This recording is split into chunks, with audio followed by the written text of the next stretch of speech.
a legal pack. I'm a smart guy. That's why I have one of these. So what's up, my friend? Yeah, what's up, man? Yeah, so it's gonna be like our sixth episode or some shit, sixth or seventh. I'm not sure, but You got yeah. you got people on this before me. I thought I was special, bro. Oh shit! I mean, you are now. This is your I'm special definitely seat. definitely special. Yeah, Let's keep it like that. yeah. So, dude, yeah, this is Paril, and I don't know. He's been hopping in firesides, and we've been catching each other. So, got to know each other through there, and I don't know what else background do we give, but he's a crusader. You've seen him around, I bet, with the rucking. I think that's you posted rucking quite frequently about rucking, and you're the first guy that I know that did that. I'm like, the first impression I got was like, holy shit, you know, Hell this yeah, guy's fucking hiking like mountains or something. You know yeah, what I bro. mean? I'm basically David Goggins, bro. Like I be trying to tell people, Pretty like much. Pretty, David Goggins learned from me, but yeah. the weighted walking or the rucking is it actually got inspired from David Goggins. So I'm over here acting like I'm Really? like that. But yeah, I can listen to his audiobook. I believe in 2020. Oh, You know how 2020 was no one knew what the fuck was going on. So it was a good time to yeah. kind of be like, oh, let me listen to an audiobook. And a lot of people talk about David Goggins in a lot of different ways. And I just think the dude hits the message. His message is very Yeah. clear, and he's gonna stay on it. He's not doing it to motivate people. He's literally a fucking psychopath, right? And like Yeah. he just so happened to have people care enough to want to like write books about him or help him write books. But in that he mentioned his military experience, and at that time Who's I gonna was lift looking, the boats? yeah, I'm losing. That kind of thing. Boy, I'm getting hyped right Yeah. now. It's fucking. But I was into that and reading the book, and I just wanted something that made me feel badass. Like I was really looking for some badassery in my life. And I think a lot of dudes might find it through jujitsu, not hating on it. I don't want to be rubbing up against dudes. At this current stage in my life, maybe I'll change and I want to fondle dudes. I mean, pause. Dude, But like, nah. not hating. Man, the people are going to think I'm fruity, bro. But, people, I think men, I was like, look, like I said, 5 years ago, I was 24, 25. And like I Yeah. was just trying to cross that chasm of like I want to not only be a badass but like feel badass. What can I do? And that in Yeah. that moment it was like, man, order a weight plate carrier, basically like a backpack that can only carry a plate. Order that hoe and I got it, dude. And I started, just walking. But then of course I fell off because like it's not fun walking with weight on your back. And Yeah. like I just, you know, it's not fun. Like I'm not saying I don't enjoy it. I enjoy it now. I find enjoyment in it, but like it's the actual activity is not enjoyable. Like there's a million other ways that are more exciting, you know, than walking with weight. Walking with weight might be the most boring way to, go about exercise, but I found a lot of clarity in, as I walk more and more, but getting to the whole point of everything, like, I fall off, came back on, but in May, my grandma passed away and, Mhm. or was it in, this is the beginning of May, May 1st, actually, she passed away. And so that was, the first person in my life to pass away. Lucky me to not have any, other big things going on. They're going to happen right as life goes on. But that was my grandma passing away. It was my first close relative passing away. And, it's weird. Like when you lose your grandma, you're like, damn, like what? It just feels weird. A lot of different things. I'm really proud of how I handled everything when it came to my grandma passing away. Like Was speaking that at the your funeral. first thing with death? Pretty much. Grandma passing away. Yeah, like really close. I think close. I think in other times in life where death might have happened, it was far enough away for me not to like feel it, But this is my grandma, bro. Yeah. Like I've known grandma since I remember coming home from second grade and practicing my English. And this lady is coming straight from India. She doesn't know English. She's speaking Yeah. to me in our Indian language, Gujarati. And Yeah. it's crazy, but like I thought I was teaching her English. But in the reality, she was teaching me the culture. She was teaching me Gujarati because the only way I could communicate with my grandma was through our language, Gujarati. So I had to learn it. Yeah. I had to learn it. And luckily for me, I've always had this gift of talking my ass off. If you have it, we're about 5 minutes in. I got 99% of talking so far, but from a young age, I had that, that urge or that gear, quote unquote, if you call it. But Yeah, yeah. with It my is a gift grandma, though, dude. yeah, I know appreciate you it. say that, but it is a gift. Yeah, I Yeah. appreciate you. And but basically, my grandma and all that stuff, like losing her was, and I don't want to like she would if she. I always laugh at this too. If she was like listening to me talk right now, she'd be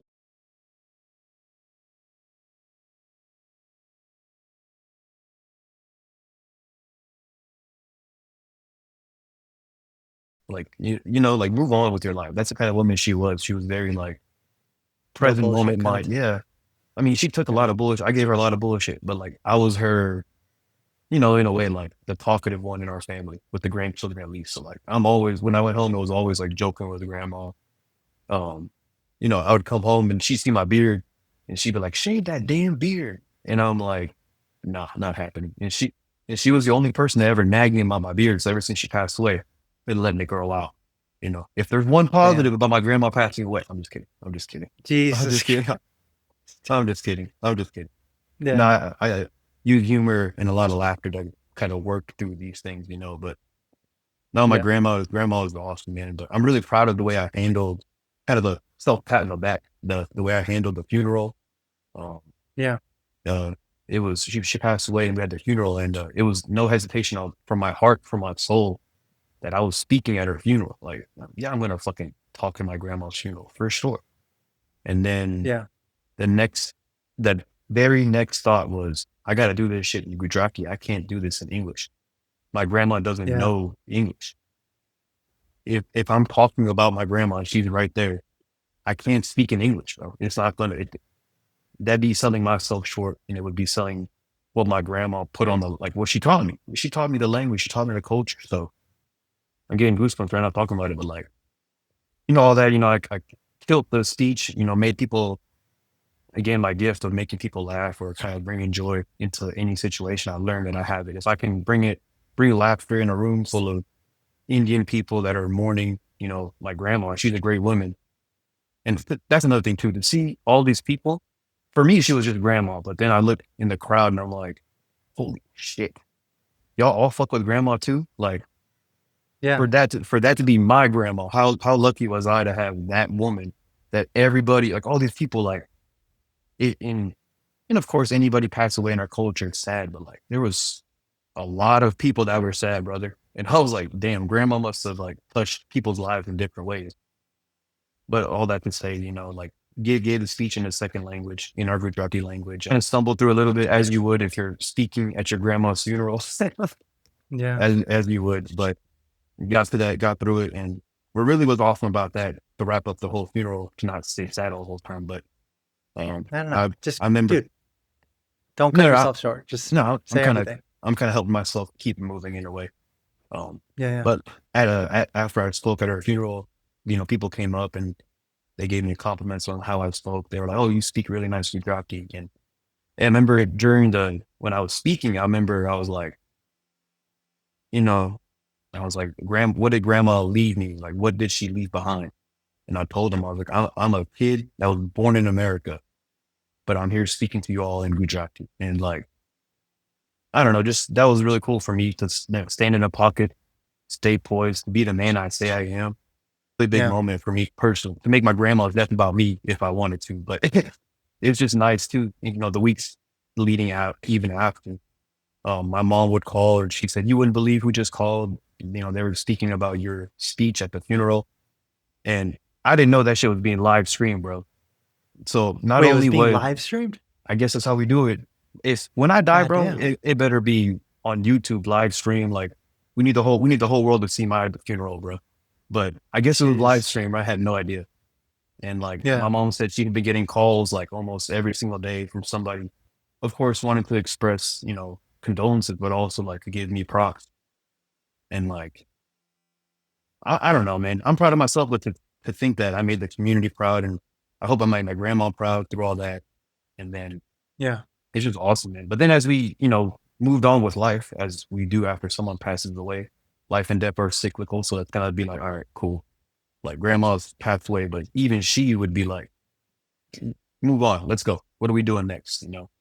I got back to Yeah. Austin, and I'm not gonna lie, bro, for a week, 10 days. I just kind of floated around like an NPC, kind of like yeah. And I Yeah. wasn't too like beat up about grandma passing away. It's just the regret of not having completed certain milestones while she was alive. You know, like he always teased me about getting married and like, well, didn't do that one, Yeah. didn't get that done, or um, and then even expanding on that, didn't get to give her a great granddaughter, you know, or great grandson or however that goes. But that just dealing with that kind of guilt of all that, because it's funny, like that woman passed away, but here I am making it about myself in that moment. But like I learned a lot through this process of like, hey, when someone does pass away, I don't have to be, have guilt or shame. Um, the guilt and the shame, bro, it comes from the same place as appreciation and gratitude. It's like a spectrum, right? If I have a spectrum of shame, guilt, it's over here. And appreciation and gratitude's over here. It's a choice where I want to spend my time. And when it comes Yeah. to my grandma, like I had to make that shift of like, bro, I can be sad, I can be woe is me about my grandma, but again, this message of even she would be like, what the fuck are you doing? Snap out of it. Stop being sad about me. Like, go figure it Yeah. out. Go, go for it. And that really is a really big lesson, man. And like it's a choice, how I respond to things and how I go about it. So even now when I go back home to hang out with mom, you know, when we do end up talking about her, I always kind of it's fun because like now me and my mom are very similar personalities. So we can Mhm. joke about things that maybe other people would be like, why are you joking about your grandma? She just passed away. But I mean, me and my mom could It's a make fun of, processing. yeah, or we make fun of the way that she would have done something, oh, like I'm like, man, grandma would have been on that couch right there watching this stupid ass Indian TV show they all watch. And mom's like, and she would have been laughing. I'm like, it's just how we go about it. But after Yeah. my 10 days of like, what do I do? Um, I kept looking at the rucksack in the corner of my room, bro. I was like, this is 20 pounds. And I was like, Yeah. it's there. It was staring at me, bro. And so to, and I was like, man, let me put that joker on, see what's going on. So the end of May, I started putting it on, went for like a 2 mile. This was before Yeah. Crusadia, right? This was before Crusadia. So, going and going and then listening to the right people in my ears, putting on, or if I wasn't listening to something, I was just in nature. And then in Austin, we have a place called Lady Bird Lake, which is our downtown lake. It's basically a loop trail. And there's Hmm. multiple loops you can take, 3 miles, 5 miles. My dog's over here making noise. She's trying to really show. But and so I go to this place to walk. A lot of people in Austin do. But I was like, man, let me start going out of my way. It's 25 miles or 25 minutes from the crib. So it is a little bit of a way Yeah. out there, an hour there and back. But that's past the point now because I'm so happy I started doing it because you get out there and you get out there in an inspiring place like that, downtown Austin, where the dudes are beautiful, no homo. Like the dudes are shirtless, like looking like Calvin Klein models, I'm like, holy crap, bro, I want to be just like you. Like that's beautiful. And then of Yeah. course we don't got to talk about the beautiful women. You want to give them too much credit, but like a lot of them here in Austin, but also the lake itself. Yeah. Um, I I don't know if we have someone like Joe Rogan show has Jane to research shit, but there's some scientific research about when you look at blue, when you look at green, that you're gonna have Yeah. these happy vibes come up. Bro, I think it's like because the colors blue and green have been around like forever. Those are like the colors of nature. And Yeah. when you spend I mean, time, even sunlight, dude. yeah, but when you spend time looking at things that are green and things that are blue, I think maybe I'm making bro science up, but like it has to do something to your brain where it's like you ascend or almost kind of it's a feel good vibe, nature, you know. Yeah. Yeah. Yeah. No, I get you. Yeah. So It's something, bro. I'm trying to look at it, but I can't find anything right you now. know we'll But we'll just say it is but because it I sounds get what good. you mean. They Yeah, even say like sometimes like throughout the day you need to have like taste of all the different kind of flavors, like sour, sweet, like a little bit, right? I like that. I like And that. it's like some variety aspect is something that's just like human about it, you know? Like Yeah, consistency is one thing, but having like a routine that um, is diverse, right? One day you're out in nature, second time kind of like you're doing something else, you're trying different things. every Ooh. day. Yeah, I Something guess about that's that, you very know? similar. Yeah, but yeah, and I guess all that to say, I made it a so June the calendar turned to June, and like Yeah. I was like, man, I need something to make this consistent because I had reflected. I was like, man, I always pick this shit up for a week or two, then I put it down because it's not fun. I want to reiterate this to the people watching. If there's What happens like during the tail part of it? Is it because like you start getting bro, bruising or the no, it's not backpack even bruising. straps? It's just it Yeah. just you got to be locked in. Your posture got to be on point. You got to walk around like like this. But it's easy for me to Chest up. fall into this, Oh, especially I yeah, mean yeah. 20 pounds on your back, bro. Like it's cute on paper, but then after a while, it's inevitable. And plus, like I lose focus, or so I really had to work on being. So this is the big difference, right? Being here versus being Yes. like here, So Yeah, yeah. just another thing, I'm but laughing right now. yeah, Yeah. but it's like a normal position because we're so used to life and we've adapted to screens, so we got to get close. But that's why we train. Yeah, yeah. I got to train my neck seriously too. That's another thing where it's like so I got to train these things, but Shit. Yeah.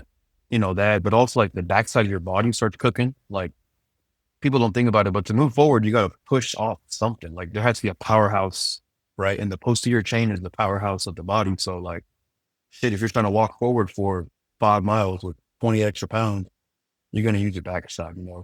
And then like little things like feet, toes. I got the ugliest toes in the world, bro. Me and Shaq probably head to head, bro. You want to see? No, just play.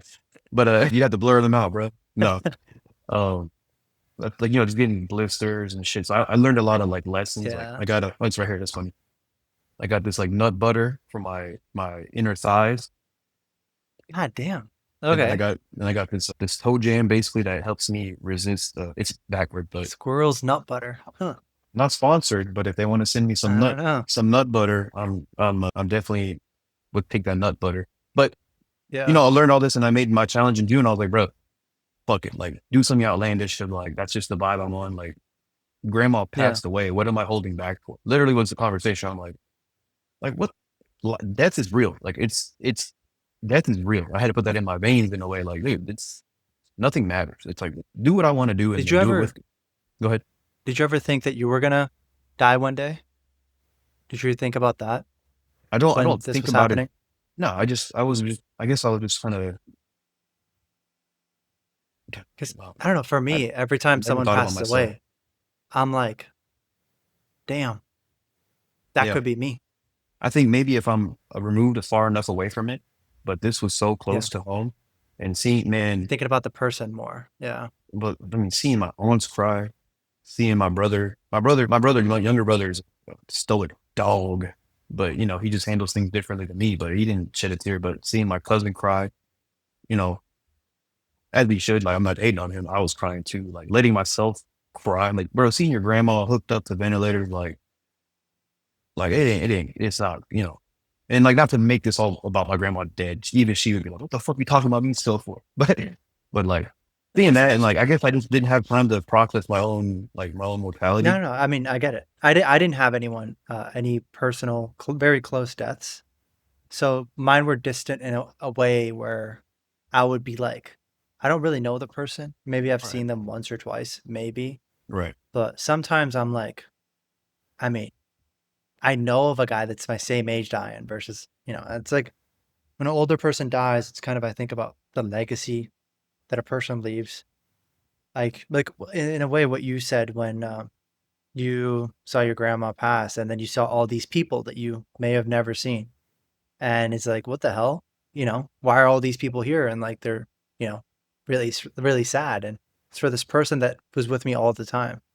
So, it's kind of a stark thing of like, yeah, we don't really know how, like, I think it just kind of shows the type of life they led, how they lived, you know, people don't just Absolutely. come because, especially because I don't know, dude, Indians, like everything with them is like a We're not fucking wasting. priority. Yeah, we're not Yeah. wasting time, right? And so, well, that and Yeah. also So like, it's means a lot that they came and shit like that, yeah, from that usually. perspective too. I was selfish Yeah. about my grandma. I was very selfish about my grandma and the way I viewed her. That's my grandma. Yeah. That's my fucking grandma. I don't give a fuck if she's your sister or that if that's your mom. To my mom, that's my grandma. That's how I viewed her, like selfishly or like, with, what do you call it? Like, that's just what it was. I was like, I don't give a fuck about But that's your whatever. connection to her, though. Right. But That's your connection. You it don't want was to have so, a proxy. That's the thing, it was so you visceral know? to, like, when I did see Yeah. people there, I was almost shocked. I'm like, oh shit, this woman exists outside of being my grandma. Kind of Oh, like, I see. I was like, oh fuck. Yeah. So even me, myself, bro, and even you yourself, you exist outside of the roles of, like, whatever you're doing. Like, it's crazy Yeah. to say that, but, like, everyone sees you in a different way. I'm sure there were people there that, my grandma wasn't a bad person at all, but, like, maybe she said something she shouldn't have said to somebody sometime in her life, and maybe that one person's like, man, fuck my grandma. But, like, maybe not. Maybe who's to say? But I've definitely rubbed people the wrong way, and maybe one person will view Yeah. me a certain way, but that's just, that's stupid to even care about all that in the first place. But I think, Yeah. man, just, I think, go just kind of end my point on the whole weighted walking shit. But yeah, June Oh, made yeah. a Yeah. goal of, no, you're all good. But, like, No. Okay. 150 miles in June. I was like, man, I got to do 150 miles so I don't, turn my back on this. And, like, again, like, it's a great thing to do to lose weight. I got to lose a lot of fat. Um, I needed to get back into some sort of meditative practice, which I was like, hey, whether I like it or not, I'm spending an hour to 2 hours walking. Like, that is a great time to Yeah. meditate. I don't need to sit down anywhere with nothing. But, and also, like, it's doing that. I've never done anything to where it was like a cumulative challenge like that, where it was like, no, it's a mission, bro. If I don't get 150 miles this month, I don't know. Like, it was like, there was no option. There was like, why would I not go for it? Like, just kind of, I don't think I'd use my grandma as motivation, but it was like, I was tired of being, like, confused. I was like, man, let me figure out stuff but in the meantime, no matter what happens in June, this 150 miles getting rough. Like, I'm stepping 150 miles. Yeah. And, lo and behold, bro, like, you transform who you are as a person. I think I lost like 12 to 13 pounds of fat. I did my scans and everything. Like, in Shit. a month, that might be outlandish, but, like, sometimes you just gotta fucking run into the wall and then see what happens. And I Yeah. was reaching new levels of exhaustion. Like, I was like, yeah, I'm tired, but, like, also new levels of inner exploration, new levels of exploring Austin. Just the times where I was supposed to, like, you would imagine, like, mile 4, mile 5, and I was doing like 8-mile rucks, 10-mile rucks. So I was getting pretty up there.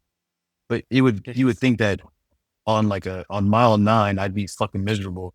But, like, I was reaching new levels of, it was almost like I was doing psilocybin or, like, mushrooms. I was like, holy, I'm Yeah. delirious, bro. This is what I'm doing, 9 I miles, know and what you mean. I got one more to go. Like, who Yeah. am I? Yeah. What am I doing? And so in that process, man, I feel like I burned a lot of who I was. And then I left. It's a lot of empty room, and I've been rebuilding that room with, the right things. But you burn enough calories, I feel like you just might burn the past too. Like, you might fuck around and kind of Yeah. burn some of the past. And then what really kind of sparked me to keep it going, because, I mean, it's easy to go, oh, I did 150 miles in June. And then, it's April next year and I just haven't done shit since. It's easy to be that guy, like, oh, Yeah. back in my days. So Well, I was it's a like, how about, short-term goal, but your bigger goal is to burn the yeah, past, trying to reform yourself, well, transform. yeah. So Well, then I it's realized, just I was part of like, the, yeah. I could just upgrade my rucksack. So I got a bougier one, Yeah. $250, padding. It's right here, but I'm not trying to lift it up. It's heavy as shit. I put, more weight in there now. It's 30 pounds You total. said 10 pounds, right? Extra? Yeah, added 10 pounds. And Yeah. now we just kind of going, bro. Like, I had a goal for, we're doing the 100-day crusade. So I told myself, if I can get 300 miles, that's a good 100-day 300 cruise, in a month? or the total within the 100 days. So that equals like 3 miles Okay. a Okay. day, over time. But I mean, Yeah. that's a good North Star to shoot for, not that I'm like, but here's the thing. I'm going to get it. It's not like, oh, I hope I get it. It's just, it's written. It's already there, Yeah. so. That's great to hear, though. I Damn, mean, I could talk about weighted walking for 25 minutes, bro. I can talk to girls about anything, bro. I got to get my game on, boy.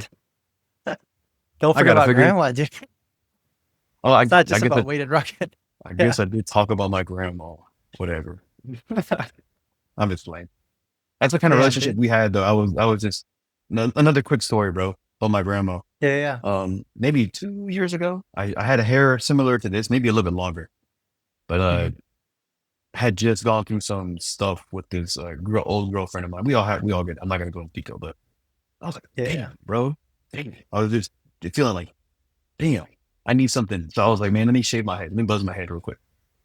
So I buzzed my head, and that wasn't enough. I needed more. So then I was like, I went home, took off the beard, like straight up, looked like a straight circle, and I was again like 25 to 30 more pounds of fat than I am right now. I know I Yeah, look sexy. I know I look sexy right now, but like back then, boy, I was a straight circle. And yeah, then not only that, I was driving home, and for some reason, bro, I was like bleach my buzz. Like, so I went from looking like this to basically blonde bleach blood, no facial hair. But I yeah, come home and I get this stuff from the beauty store, the salad store. And I come home, my grandma's like, she's seen my mom's like, all right, fuck it, like who cares? We'll do it. My mom's like, all right, fine. So she helped me mix the mixture, the bleach and everything. My grandma walks in. She had just woken up from a nap. You know, old lady like to nap. So she just woken up. She walks in, she's like utter confusion. And then my mom starts putting it on my head and she just boy, it's just one of those things where she was mad at me. She's like, what the fuck are you doing?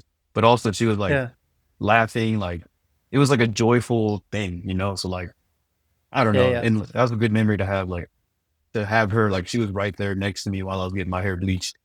And then I came yeah, back in the house. We had to do it twice. For my first time, I looked like Donald Trump. I was orange. Boy was orange. And I was like, no, no, we got to run it back. I need that Dennis Rodman bleach. I need bleach, you know, color. damn. And so went for it again. But yeah, it was just another quick memory about my grandma, man. Like what a great woman, bro. And you know, when someone like, I guess you said you haven't had someone close to you pass, you can always, again, like make it what you want to make out of it. Like you can Yeah. take, cause it's an event. It happens.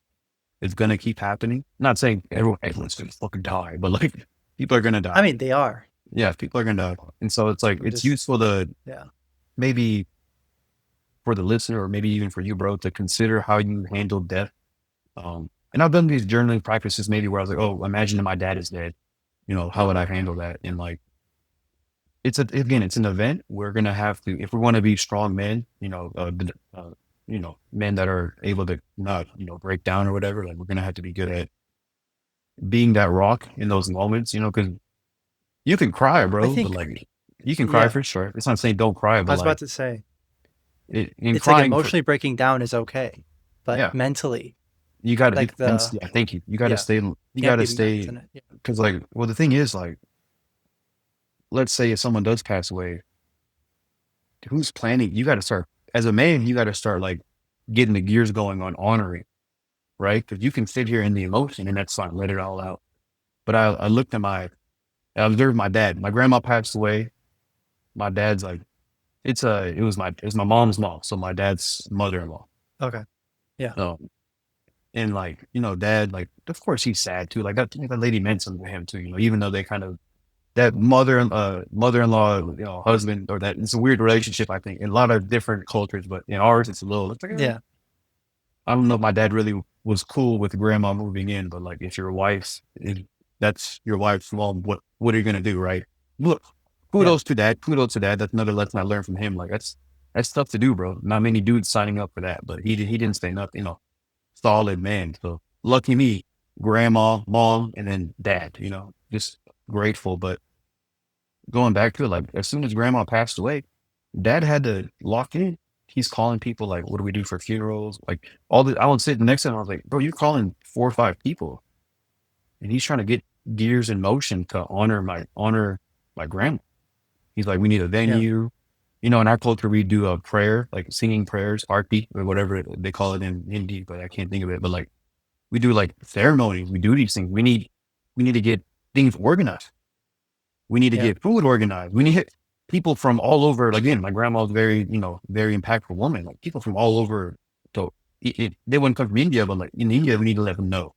Oh, we need to let them know in America, like as soon as possible, so they can plan their trips out here. You know, and Yeah. like seeing him flip the switch because like maybe he wasn't like as sad as I was because like that's my grandma, and to him that was his mother-in-law. But of course, he's not a Topic. dickhead. Right. He still felt it. Yeah. And, I was so in the moment. Like, why would I be caring about how my dad's handling it? I was, again, selfishly in myself, just observing my dad in that moment, being like, hey, bro, seeing how he handled that, again, that event. We can call it death, but it's an event. And if we're not the ones dying, brother, we got to be strong up here. Because if we're needed, then Yeah. we're needed. We can't be the ones that are looking around. But, just another example, bro. Like, how are you going to, maybe you don't know till it happened. And that's why I'm really grateful that I had this level of awareness when my grandma did pass away, to be like, pump the brakes. This is a learning experience. How I handle this is going to be I can literally handle this and learn from it, iterate upon handling this event. Um, Yeah. and it's not to say like I'm going to be the Hall of Famer of reacting to people dying. That's not the goal, but the goal is at least for me to, again, whatever context it is, like, got to be the one. If I need to be the one that steps up, then so be it. I'll step up. And I've seen my dad do it in other ways for people that are outside of our core family in different contexts. So like, if that's my father, then like, I gotta at least get close You got to to follow the footsteps. at Yeah. least a little bit. They say that the apple doesn't fall far from the tree, and maybe me as an apple, I went way too far. Now I gotta walk my ass back to the tree because like that's the right tree to be at. Just a shout out to my dad, but yeah. Lucky Yeah. me, Yeah. bro. Lucky me, man. All these people that are lucky me, man. You're learning. Like, Mm, fuck, like that's all you can ask for, dude. yeah, Is bro. you're learning, you're growing, you're handling things properly, you're thinking things through. You know, it's like it's all the right moves. So yeah, dude. And I think usually when I see dads handle that, it's kind of they got their own way of processing.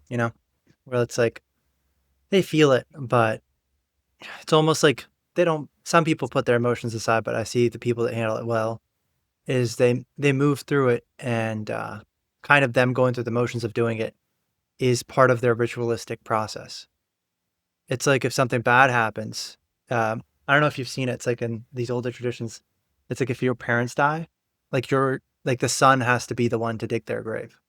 It's not going to be some laborer. It's going to be you going and digging the dirt and Wow. then placing them in. So it's like there's a ritualistic process in that honoring, like calling people, making sure everything's good. Like there's a emotional processing that's being done while that's happening. It's not just like, like you said, you could sit down to Yeah. meditate or you can just rock. You can do some shit that's like extremely difficult and it will bring out that state of flow in a way where you're just like one with your emotions. And yeah, there's gonna be periods of time where people feel that more or less. But yeah, dude, I think yeah, it's a powerful thing to learn how to do. But also, there's no right there's no right answer, dude. I'll be honest. It's you got to embrace you. You can take good characteristics from other people that you like, but at the end of the day, you're Paril. More than your dad's son. You know how you say that's your grandma? Well, you're the only Paril you got. You Yeah. don't got another. You know. Yeah. So just embrace that, dude. I'm sure No. you're gonna be fucking fantastic. I'm not Oh, even like, bullshitting you. So yeah, right. And like, oh, fuck. And yeah, dude, that's like the beauty of it all is that we all have different ways. Like, well, I always butcher this quote. I need to write this shit down so I don't butcher it. But many roads lead to Rome, or all roads lead to Rome. Like, there's different ways to get yeah, to Rome, and like, man, like even just going back to the way I handled the funeral, the speech itself, like giving it in our second language, my second language, but also like purposely throwing in funny bits, like making sure yeah. that I was staying true to. And again, me, Who you you know me are. pretty well. We talk in that fireplace, and we're talking now. Like I'll say some shit just to make people laugh, not just to make people laugh, but to kind of. It's like again, Yeah, that's a part of who I am. I can't like not do it. And so just like, trying to make the conversation exciting. And it sounds like the speech was reflective of your relationship with your grandma.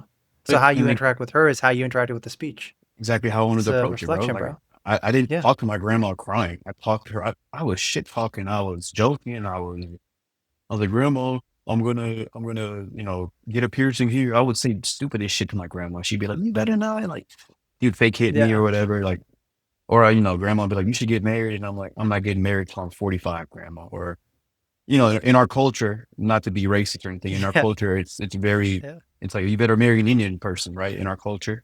And not only an yeah, Indian yeah. person, but an Indian person from our specific area. If you, Groups. what the fuck, right? But The caste that's how it system, is. bro. Yeah, Yeah. and I always made this joke with her. Always made this joke with her. Again, not trying to be racist or nothing, but it was always like grandma's like, well, you got to name. I was like, no, grandma, I'm going for a BMW. And she knew what that meant because BMW means black, white, or Mexican. Like I was like, grandma, I'm not going for Indian girl. It's gonna be a I didn't even know about that, bro. BMW. I'll be honest. Yeah. God I'm damn. like that's the kind of shit that I would pull on her. I'm joking. I'm not. No, we can go on this topic too, bro. You know any Indian women that are looking for a strong dependence? I'm just joking, but like Indian women are just one of those things too. We're like, we'll take the one that likes me the most. But the joke with my grandma was always like, because she wanted me to marry within the culture, and I was like, oh, BMW for me, grandma. And that was just again another way of joking with her, like I'm gonna fuck up the whole legacy. All right, whatever. Who cares? Like it's just the way I talk. Yeah. But how could I I mean, not at that's the nice, dude. funeral? How could I not at the funeral approach it the same way I would approach it? Like I don't know how to talk to my dead grandma. Like the fuck? How many times do you Yeah, yeah. practice talking to your dead grandma? Zero. Okay, well let's let it rip. And like man, it was authentically. I get authentically who I was. It was me, and like now there's so many stories I touched on, man. But like I remember the part where I choked up, and it's kind of funny that I was able to get through all of it, but then I choked up at this part. I was mentioning my dog. My dog's name is Kenna with a K. And yeah, Kenna. Okay. I'm trying to still, I'm autistic, bro. Kenna. And so when I adopted her, we had to think of a name. And I called, I called them uncle and, talked to some people, but it came down to one of my uncles was like, what about something with the name K? My grandma's name is Kalu. Kaluma is what I called her. So her name started with a K. And my uncle was like, what about something that starts with a K, bro? And he said, Hmm. and I was like, a K? He's like, yeah, to honor Kaluma, for the K for Kaluma. What do you got? Any names from K? And I was like, oh, say less. Like, you telling me I get to honor my grandma and name the dog? Like, he framed it in that way, if that makes sense. He gave me that connection of like, bro, start the dog's name with a K, so that way it's almost like a tribute to grandma. Now, damn well, my grandma Yeah. don't give a fuck about the dog. She didn't give a fuck about the name. She's like, that's stupid as shit.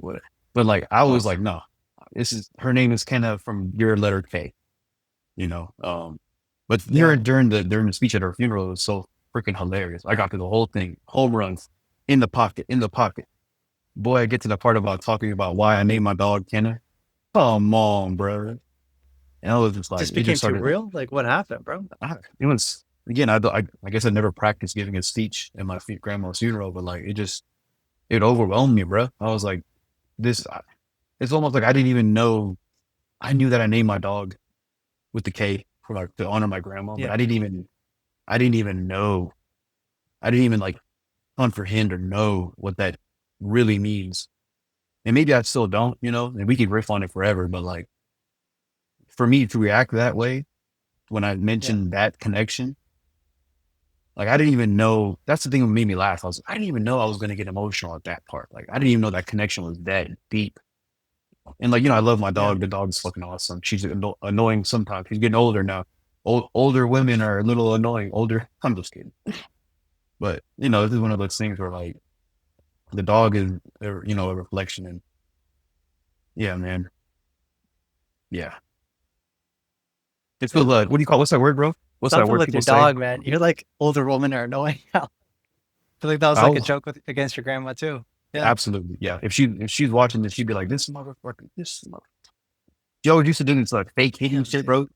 She always be like, and then she like gently tapped me, and I'm like, Grandma, you would never hit me. And then one time, point upside the head, and I was like, all right, all right, all right, because she would, she's always, hey, she loved me, bro, but she was old school, bro. Like Yeah.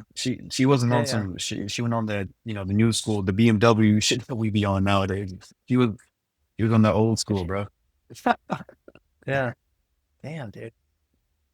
I mean, would you say like if I were to say who is Paril, like what kind of influence do you think your grandma or just in general, like things have had on you growing up? Sounds like a lot of like American culture is like a big part of it, I'm sure. But I don't know how you grew up, like what area you grew up in, what kind of friends you made. Oh, dude. Was it more Oh like yeah. Indians or Mm, white I'm people? Not yeah, racial, but like the type, the culture type. yeah. Because I only Indians have a certain culture around it. But yeah, mhm. Yeah, I only fuck with white people, bro. So anybody else, I don't really hang out with. I'm white. I'm actually a white person, bro. Low key, not this point. But the high school. So it's like the the Key high and school I Peele. went. All right, yeah. Where it's like the guy doesn't realize he's black and he's like part of the KKK. It's like, but anyway, yeah, That's yeah. fine. Going back to what you're saying. Um, went to a high school, small town Texas high school. I'm gonna Damn. paint the picture. Small town Texas high Yeah. school. We had 48 kids in my graduating class. Me, two other Hispanic kids, 40. Damn. me and two other Hispanic kids and one Hispanic girl, I believe, or two. It was like 4 or 5 of us that weren't white. Everyone else was white. Um, my senior Oh year, wow.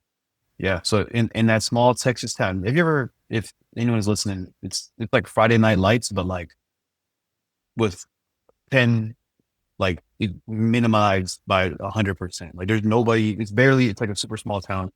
We had 700 population total in our town. Um, so, but like, football, it's small town Texas. So like we motherfuckers only care about football and drinking beers. That's literally it. Like that's all the only thing that mattered. But going to that high school was cool because like Jeez. became like because super small school. Like we had 200 kids in the whole high school. So when I got Yeah. to freshman year, sophomore year, and like yeah, I guess who is pro off of that. Like I don't want to have changed so much, but like that experience in high school was definitely transformative to go to a being the one and only, and not to be like it was me versus them. Like no, we if I ever got a racist joke, I was cracking like 6 or 7 right back. That's just who I am. Like you're gonna make a joke about me Yeah. smelling like curry. Well, I bet you want some, or I'll make a white crack. Like it doesn't matter. I'm going right back at you. It's not gonna be like, oh, they made fun of me for being Indian. Like, shut the fuck up. So like that was a big part of it. Yeah. But also like my friends that I made, one of my homie to this day, my boy Josh, man. My day one. Like when I think about day one, like that's him. Like to this day. Um that dude, man, like the things we bonded over were really important, and the connections are still very true to this day. Not only for our relationship, but the things that I care about and how my life has unfolded. So it'll make sense. But I remember getting there, middle of basketball season, 7th grade. So that's when I first got to that school. And I will again, mind you, this is the Basketball. story they always, yeah, this is the story they always tell me. It was a bunch of white kids, and I pulled up. They thought I was black. I'm like, me? Y'all thought I was black? And they're like, I don't know. We just saw color. We were like, oh, he must be good at basketball, right? Yeah. They literally had this expectation of me being cold at basketball, bro. Mind you, I shot like this with 2 hands. I couldn't dribble. I dribble it. Couldn't dribble the shit out of nothing. They saw me dribble down the court Yeah. once and were like, "Oh, fuck, this guy's nothing." Like we just got another bench player, literally. But my homie Josh was, we were the only post because I was tall at that age and he was tall too, so we were the only post basically, and we would get matched up all the fucking time. And this dude was like, he wasn't like slouching, bro. He going hard, and I'm not a slouch either. I'm like, bro, fuck you. Like I'm going right back at like if we're matched up on drills, like I'm gonna give you extra shove. Like I'm gonna compete. I'm competing, bro. For me, like I was like, look, I might not be able to shoot the ball. I might not be able to fucking dribble the ball, but I can block out. I can talk on defense. I'll do the Draymond Green shit. Like, don't give me the ball in offense. Don't even let me touch the ball. But like on everything else, like we might be all right with me in the middle Just of the zone. rebounding. Yeah. Like turn around, put Yeah. my Yeah. just fucking take up space. But like that was the thing that I was like, man, look, let me. I didn't even know it, but we were sparring, bro. We were like getting better, and not only like he didn't even know he was just playing basketball, and I was the only one there to like again, the only one there that even came up to his height. Like we were both like 5'10" at that time. It's like no one else on the team. Damn. Everyone else was like Sixth five. grade. 7th grade, yeah. And that's when everyone started Seventh hitting their grade. growth Wow. spurts. Like the next year, there everyone got a little taller. But even then, like we didn't. Yeah. Another thing too, like in small town Texas, like if the kids can't dribble, they're post. And me and him could not dribble, so we were post. So Yeah. and back then, like basketball is a lot different than it is now. We weren't doing the 4 out, 5 out. We were doing, man, I feel old talking about this, but we were doing like point guard, the 2 guard, the 3 guard, and then the post. The 4 and the 5 are in the paint the whole game. Like you're as a So four you're man, center, pretty much. yeah, Post to center center, or right? both. Yeah, both of them were in the paint. Nowadays it's a lot more open, right? To facilitate flow and like nowadays the four man or the power forward has to shoot threes. If you don't shoot threes, you're not playing. And maybe even the same thing with the center. If you can't shoot the ball, you can't dribble the ball, you're not playing. That's just the transformation of the game itself has been crazy. But back then, I was able to get away by playing post and not Yeah. shooting for shit or not being able to get away. But all that to say, me and my homie Josh, when we sparred on basketball throughout our whole high school, man, like me and him, I was always his backup. Like we basically interchangeable. But once we got to our varsity years, I was basically like the sixth man. And whenever he would get because he'd busting his ass like jumping high, like just doing crazy white boy shit, and I'd come in like the complete opposite, like staying close to the ground, talking a lot, being whatever, reap like blocking out, doing all again the complete opposite. Like he's high flying, and I'm over here like close to the ground like a turtle. But we just Yeah. bonded over that, but also we bonded over Lil Wayne, bro. Lil Wayne. Lil Wayne, Dang. Lil Wheezy F Baby. That was that man. I remember like I had the iPod, the big iPod. I don't have it here with me. The iPod Classic with the screen and then the big wheel. My dad Yeah. gave it to me. 64 gigabytes, bro. Oh shit. I was like, Wow. what? Yeah. Yeah. I don't know what to do with this, bro. And back then we had omit this from the podcast. Redact this. We had LimeWire. Um, we had LimeWire or FrostWire, whatever you used to, torrents. Even then, I'm sure Yeah. people are familiar if they're old enough, to realize back then you weren't just buying it off iTunes. Mom and dad weren't going for that. They're like, Oh yeah. you want to buy Lil Wayne for $15? And I'm like, yeah, well, Lil Wayne. No, they're not going for that. So, but we bonded over that, bro, over Lil Wayne and rap music in general, but mostly Lil Wayne just because like Lil Wayne's dope as shit. Like Lil Wayne is the GOAT. Like, and so I remember just like bouncing back lyrics on him and like, we literally like would go, like we would, man, it's the home, bro. My day one.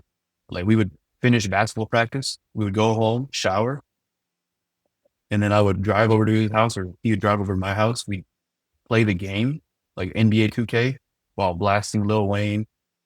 And if it got heated enough, we'd just go outside and play basketball. Like we'd play again, like after practice, and we'd just be like one on one, fuck it. Like, because if he said let's play, I'm not saying no. And if I said let's play, and he's not saying no, so it only took one of us to fucking set it off to be like, no, fuck that. And I remember like, there's one night too where we were playing outside in my goal till like 11, and my mom was just like, Yeah.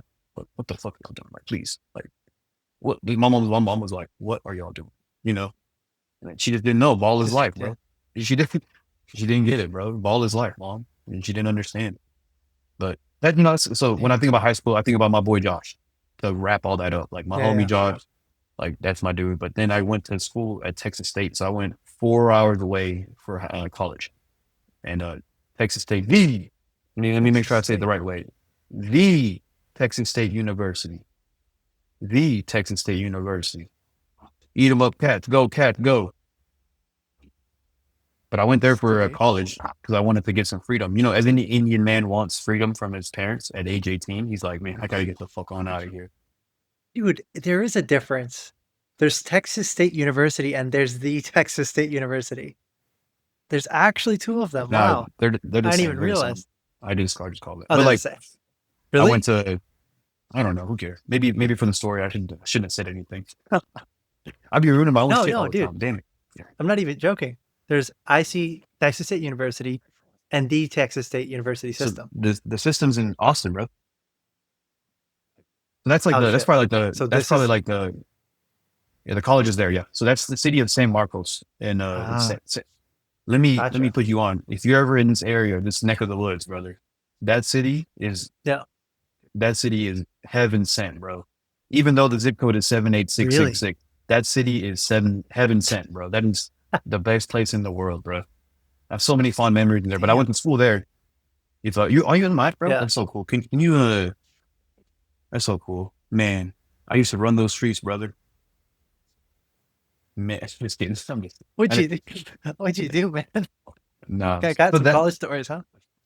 that school is known in Texas as the party school in Texas. But if you've been to Texas, Oh, you know that every school is a party school. I hate when people say that. Oh, this is a party school. Like, no, they every school's a party school here, bro. Like that's all. Again, like I said earlier, It's Friday night Yeah. football and drinking as many beers as you can, drinking as many natural lights or as many Keystones as you can. That's Texas, bro. That's high school Texas right there. Like he's like in a Damn. pasture, drinking as many Keystones as you can, or natural lights, or Frios. I'm speaking some deep Texas game here. You have no idea, bro. But like, yeah, it was I these don't. cheap beers. Yeah, it'd be these cheap, super cheap beers, right? Like water, basically.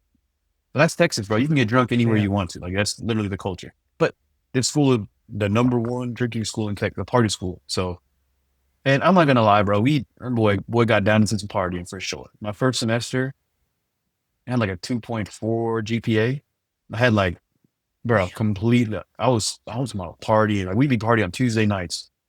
I was 18. We'd be going to house parties, bro, because the culture at That's that college, school. though, dude. But Yeah. it was this school was a little bit more in that time 2014 2015. Like that was right before Twitter took off. That was right before like you couldn't get away from, Oh, yes. Social right media. the, Yeah. 2014 was like the time, probably the last year, or 2013 was like the last year of like freedom, or like freedom from social media, like Yeah. Yeah. controlling. Like back then they used to post a part like they used to post party addresses of houses on Twitter. It's 7 p.m. on Dang. Saturday night, and you check your phone and you get a message with 7 addresses on it for the parties tonight, all with different themes, or all with like, hey, bring women here. It was being exchanged through Twitter. Think about that in Yeah. Yeah. 2014. That's how we were living. And then Yeah. Yeah. I we'd mean, be it surprised when used the to be like cops an showed up. underground thing, too, Oh yeah, right? we'd It's be not like, surprised yeah. when the cops showed up. We'd be like, how did we find it? But when the cops showed up, they wouldn't arrest nobody. They would just tell everyone to get out. It's a house party, right? At an apartment or whatever. Be like, everyone get out. Yeah. Everyone would get out, and everyone would go to the next house party. On the list, I'm talking about on the list, bro, because everyone had the same list. And so Yeah. when people talk about it being a party school, maybe it is cool. We'll take it. But yeah, did a lot of partying there. Like first semester fucked up big time, but then adjusted, adapted, made the right plays after that. Um, I remember making a streak of dean's lists for 5 straight semesters after my freshman year. I had to atone for my disappointing freshman semester. But like I was How'd like, you man, feel about that, dude? Did just you a lot enjoy of that? Did you let oh, bro, yourself go? Like, what? like talk deeper into that. Yeah. Yeah, thank you. Yeah, I didn't even. I've reflected on, it, but yeah, so much fun, so I, much I'm fun. just so I know, what's going Yeah, on. so much fun. Like Project X type shit. That level of like, whoa, this is fucking crazy. Like, Project whoa, X, bro. I'm in I am college, not getting these references. bro. What? No, you know Project X. If you once you Google it, you'll see it. But like, it's just crazy party Oh, vibe. And I was like, what? And like, I was, meaning. Oh, here's another thing. I told y'all where I went to high school, right? And if mhm. I'm a dude, and like, The it's all you're 200. looking, Yeah, yeah. yeah, if all you're looking at is a bunch of white girls. No offense to the white women out there, they're still very nice to look at. But like, you go to a college, A bro, and you see your college is first, like, bro, you see an yeah. African American woman, bro, for the first time. Not the first time, like they're wild animals, but like that's crazy. Like you would see. I can't believe my brain just said that. Blame the brain. Like you'd see like Dude, yeah. you know what I'm trying to say. Don't cancel me. I Don't know cancel me. what you're trying to say. Yeah, Like no, I know what you're trying to say. It's just it's like, like but you see it's an Asian also like girl. a college thing. When you go to college, people are generally older and their bodies, guy or girl, are more mature. That's just how it tends to be. So it's Well, like I was I saying think, like seeing yeah. an Asian, like a hot Asian girl for the first time in my life was crazy. I was like, what? I was like, but like at Texas State, there's another thing that people said about Texas State was all the beautiful girls in Texas go to school there, and I think that's very true. I really, What yeah, so wow. when you made your decision to go to this college, like you had all this in mind, I'm assuming. No, I don't bro, know, man. I was only focused on going to school and being the best version of myself, and I was no, of course, bro, of No, course. I'm I just can't. saying, like, Yeah, yeah. It what was was all your in thought mind. process like, man? Or like what mattered to you back then? Like what Well, would you really care about? I mean, ball, but freedom. when you were like 18, I like I what'd you give a shit wanted about? I wanted to get away from mom and dad. I wanted to That's it. fly. Anyway, still to this day, I'm like, y'all are cool, but like I'm cool where I'm at. I'll struggle my way through. Because again, they always want me to move back home or move closer. I'm like, not shutting it down, but like I like not freedom as like they're the ones causing me to be like locked down, but I think for so Yeah, long, yeah, I think I batted heads against my mom and dad, mom especially because we're the same person. But like, man, come on, man. I used to want to do shit and they would say no. You know how it is. Like, mom and dad ain't going for that. yeah, yeah, Going out tonight or they ain't going, and they would just like limit me so much to where I had genuinely thought they were the opposition from ages 15, like ages 14, 15, and 16. I was like, these people are, they are literally against the the enterprise of Paril. They are against me. Like if I have enemies, these two yeah, are number one enemy. That's what I literally thought. Not now looking yeah, back yeah, on it, they were protecting me, bro. They plus also they're immigrants, bro. What the fuck are they supposed to? They have to keep order. yeah, They have to do something. They can't just let me. yeah, Yeah, come on, bro. So looking back on it, I'm like, I get it, but there's those feelings are still there, and it's valid. It's valid for me to say that it's valid. And so I wanted to get away from y'all, and like that's what I did. That was my main thing was like get away. But also, I had some friends from high school that were going to Tech State. So my roommate at Tech State wouldn't have been a random. It would have been a good friend, not like my homie, but like chill guy. Like I know you're not gonna like do, you're not gonna fuck me over. Like it's gonna be a chill experience, right? yeah, Or like you, yeah, yeah. it won't be nothing crazy. But also like a big part of it was just that, bro. Like I was wanting to fly. Like I want peacock, and you gotta let me fly. Like I had to let myself go, and so like that was Damn. what mattered. That's all that mattered. And then of course But the you first it semester, sounds like you're like a people person too. Like on top of that, you wanted to like get to know others. Like, it's a I don't know. hard. I Would you want to. say that? Oh yeah, Yeah. and excuse my language, but I want to get my my sword under some new light. If that makes, I wanted to see some new things with my sword, and like hell Oh, yeah, okay, bro. okay. Yeah, yeah. I was trying to I don't see. know I what was, kind of sword you're talking there. yeah, the listener knows what kind of sword I'm I'm talking just saying. about. I'm just saying, bro. I'm like, Whether you know or not, it doesn't matter. The listener knows what kind of sword I'm talking about. all right, all right. Let's say for sake of conversation, the sword that every man has, right? Wanted to see some new things with that sword. And like, Yeah, yeah, that was a big motivation too. Like I mean, I'm still motivated by that, by women, and not like not in that kind of way anymore. That's like a normal yeah. upbringing. But like now it's like, man, like they That's say like okay. women are like your muse in a way, or like women are, I don't know if muse is the right word. I don't want to, objectify women as a muse, if that make, I don't, why am I so But afraid I of think at offending that time, somebody? it's just like you don't, you don't really. It's like adoration, hormones, like fucking everyone got testosterone going through them. It creates a certain type of mentality to a certain degree, right? There's a lot of attraction factors, and yeah, no, I get it, dude. I feel like every guy has been in that stage where you just like, I just want to run wild, because yeah, as you said, like, dude, parents holding you back. You just, I don't know. I don't know. Do you ever feel like, because it sounds like you were the only Indian guy Oh, in thank your you for entire touching high on that. school? Yeah, thank you. Yeah, Yeah, it was literally me, and my brother. Like it was a bunch of like maybe a couple of Hispanics, and that was it. But also not only the only Indian, but like we were very isolated. Like I didn't, my cousins were a couple hours away. Had a couple friends in the next town over, but like we weren't like we meet up every like let's say for an event, let's say like a someone's birthday party or like something yeah, like that. So we'd meet up every like 2 3 months, but it wasn't like a homies thing. Now I'm kind of closer with one of my Indian friends from back home. Like that's also like a day one now. But at the time I was like, oh cool, whatever. damn, Then I went to Texas yeah, State yeah, where let's be real, if you're an Indian dude, you're not going to Texas State. You're going to University of Texas at Austin. You're going to UT. yeah, yeah, That's the only school that most Indian people go to. And I applied there, got accepted. I didn't want to go there for two big reasons. Indian people, I didn't want to be near Indian people straight up. I'm racist. Like at that time, I damn, was like, man, I don't want to be around y'all, bro, for real. And number yeah, two, yeah, 18-year-old version of myself would have been in a shit ton of trouble in the city of Austin. I would have, yeah, I didn't trust myself enough to let loose in Austin. But in the city of San Marcos, which is it's just 30 miles south, it's not that far. I still get to Austin if I want to. yeah. I was looking, yeah, So that's the San Marcos was the small town vibe for. It was like I just felt like the next logical step to.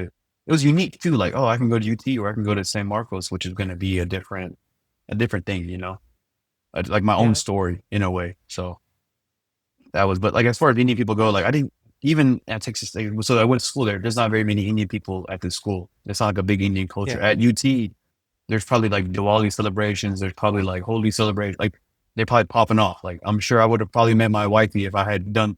Damn, no, I'm just playing. Grandma I would have would have been met. so happy. I would, grandma would have been chilling, right? She wouldn't. That's funny as fuck. But like, yeah, it was just one of those things where I was like, yeah, I don't want to. But like now that I'm looking back at it, it's just one of those things where I made the decision and I'm okay with it because like I've never seen myself Yeah. as an Indian man. Like no offense, like to people that I don't think anyone like walks around like, oh, I'm an Indian man. So but for me, it's Yeah, been but you got so. a feeling though. You know what I'm saying? Like you got a feeling between your like if you go to an Indian traditional thing, do you feel like that is a part of you or you feel like this Oh, feels foreign to me? I know a lot of kids that are Indian, they don't it's like there's this like I don't know, cool for dude. I don't want school. to make it Too too cool. Indian, not Indian, but like a lot of Indian kids grow up and they're either white or they act black. It's either one of those two. I don't know why it is, but like Indians sort of like adopt it. I don't know what other people do too, but I've just You're noticed it right. with kids I'm growing around too. It's just like they're either become really like whitewashed and being like super hip, or they just like go into like rap, that kind of culture. And that's fine. And then it's just like, yeah, I don't know. It's just something that, I because love I this think there's topic, a bro. lot of restrictions. Yeah. There's a lot of restrictions growing up as an Indian guy. It's because like you can't, there's a lot of what you can do, can't do. Everything is under control of the parents. And it's almost like micromanaging. And at a certain point, I think there's this search for identity, and Yeah, that's where I was that's where going you to take it. seek Yeah. out where you fit in. Yeah, Yep. and then you feel like you can fit in certain communities where you can voice something out. Because if you talk to another Indian guy, you're like, it's like looking at yourself, and I'm like, I don't like looking at myself at that period of time, and I don't like seeing that. Man, this guy's fucking fucked up too, and I don't want. You know what I mean? It's like it just kind of reflects the same energy that you don't want to see, and then Yeah. I don't know. I had like a thing around Indians because like everyone was arrogant, insecure. It's like that was my perception, when I was, I think, 17, 18. Because all the guys I talked to, they're either super academically focused, like all I care about is getting the A's. And then, or it's like completely like, damn, this guy's like heartbroken because he's not getting A's. It's so dumb, but he's like genuinely depressed because he's not getting A's. His parents are like shitting on him. And now he has like no self esteem. And I wanna be there for the guy. A lot of times I'm friends with them, but then they, like, act very rude, cold, but you don't really get that with, like, if you talk to, like, white people, honestly. They just, A lot like, of be a pretty chill lot of about ego, whatever. Yeah. Yeah, a lot a of lot of ego, ego too. a lot of ego in our culture, which serves as well in certain Yeah. contexts, but definitely hurts us in other contexts. It's all about awareness and being able to, leverage it. But there's a lot of Indian dudes Yeah, like me and you though that are able to rise past it and be very empathetic. Like there's a lot of people like me in the Indian subset, but yeah, yeah, I don't know, man. Indian people, I think similar to what you were saying, like just kind of like I think anybody in a certain race gets bothered by their race in a way, and luckily for yeah. us, Indian people are fucking annoying. Like these like even the older generation is just like unaware sometimes. They don't know. Like but They're hear me just out though, hyper bro. focused, like, it's not yeah, It's none of them different. are I feel It's like are different. at that time, it was, like, balanced, you know? At that Yeah, time, which it is just felt like too much on one thing, too much focus on one thing. yeah, It's like I bro. can't even see, like, be a person around you. Otherwise, you're No, gonna fucking criticize. Because no matter what you talk about, it's always about one thing. It's always about school, grades. It's always about this. And then school. exactly, no matter it's like what you said It's earlier, always all roads lead to Rome.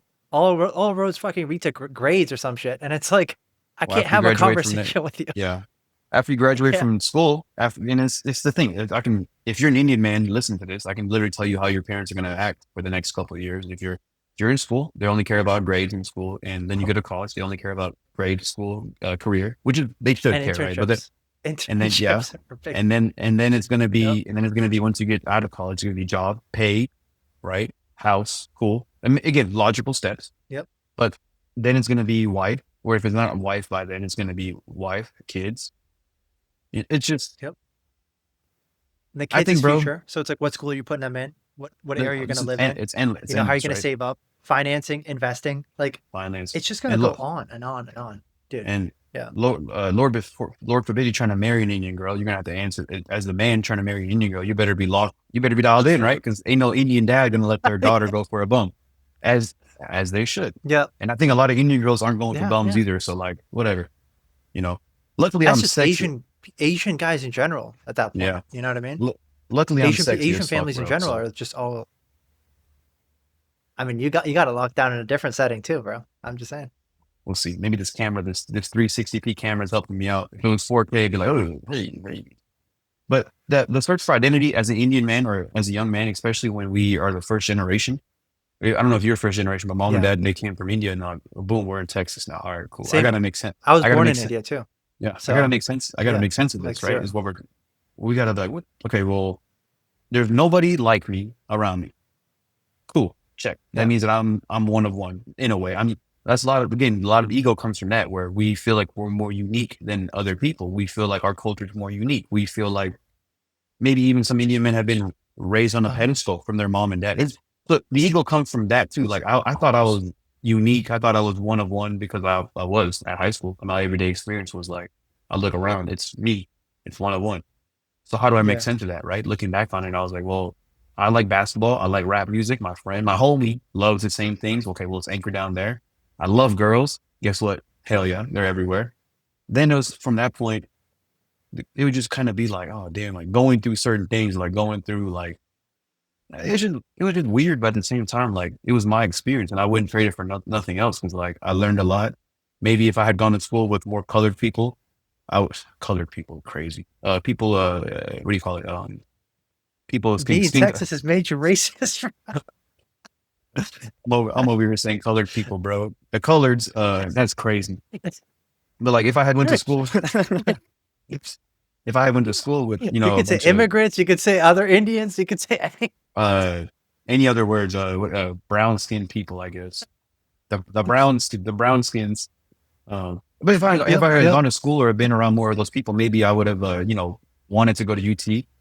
But like my experience was very limited. I was like, man, Dude, I'm good. Like I don't need to be around any people. I Now it's grew up. kind of coming full circle where I'm like, you know Yeah. what? Indian people aren't that bad. They're pretty fucking cool, especially ones that are like me because we have similar Yeah. upbringings. We have similar interests. We care about the same. Like and me and you are just one example, but probably like a couple, 5, 6, 7, however many more in Crusade like us that are the same kind of way, Yeah. and even extending it further to our Middle Eastern brothers out there, the Habibis out there, like they kind of the same way. They come from a similar culture like us, where it's like ain't Yeah. no bullshit. You ain't getting away with that bullshit, right? Now in their cultures, there might be a little different like standards, or even in our cultures, a little different standards, but it's the same kind of thing. Yeah. Like a Persian princess ain't going for a bone, just like an Indian princess ain't going for a bone. Like these things matter to a certain extent. And so, but the Yeah. identity part as an Indian man growing up, it's like you go towards what makes you feel cool, or you go towards what can. For me, it was like, well, shit, I don't have no one that looks like me, so that means I can create my character in a way. What do I like? I like basketball. I like rap music a lot. Like those are like, give me basketball, give me rap music, let's go. We'll fucking turn up forever. And then after a while, you're Yeah. like, wait, like what else do I find my identity in? Like talking. Cool, I can talk, but like then after a while, you kind of run out of things to. And again, like you said, whitewash or acting black. I definitely probably fall towards both because I mean, yeah, I don't know because like I grew up around white people, so I have very country, not very country, but like I got country That's the tendencies. identity thing, dude. Yeah, so I came For up in Indian like guys, it's like, yeah, came up in the yeah. pasture, bro. Like I know what we used to play beer pong in the pastures. Like we had a table set up, and it wouldn't be in a house; it'd be in a pasture somewhere, bro. And that's how we're playing beer pong with headlights from the cars, Yeah. add the lights. Like that's country shit. And then Yeah. meanwhile, I love basketball. I love Lil Wayne. I love rap music. I'm over here like walking through the hallways, blaring, Lil Wayne music. Rap music is predominantly black people, so like that's just kind of like, like one of those things. Back then, like it was just like, dang, like this is what it is. Like then get to college, and I'm like, oh, there's other Indian people. I was every once in a while I'd see another Indian person, and I'd be, oh, you're kind of like me. You like basketball. You like rap music. Cool. We get along. And I guess it's just one of Yeah. those things, bro, where you find your identity through things or what's cool. And for a lot of us, like basketball and rap music is cool as shit. And to the day, basketball and rap music is cool as shit. And that's how I feel. So maybe I can extend it to sports in Yeah. general because I know That's nice. A lot of Indian guys can talk about football or just because we aspire to be cool, bro. Like the Indian guy wants to be seen as cool. That's point blank, Yeah. period. We want to be seen as that motherfucking dude, right? And luckily for us, we know how Yeah. to get there. Like, get your body right, get the money right, get everything right. But even then, it's like, we don't have to compare ourselves to like other people, but like Indian people want to be like a It- Bollywood star. And we have the inner Bollywood star in all of us. It's like, I deserve to be the one that's the star of the show. And I still have that within me, bro. Like that's why I fucking talk so much. I yeah, can't fucking shut up. But like it's just like yeah, it's I not think it's with within that. all of us It's for sure. yeah.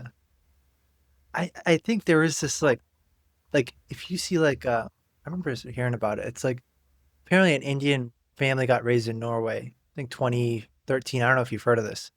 But pretty much like the way Indian kids are raised, usually in Indian culture, is like they're like babied so much and they're like spoiled to death as a child, right? It's not, dude, it's everyone, right? It's like most Indian children are like that.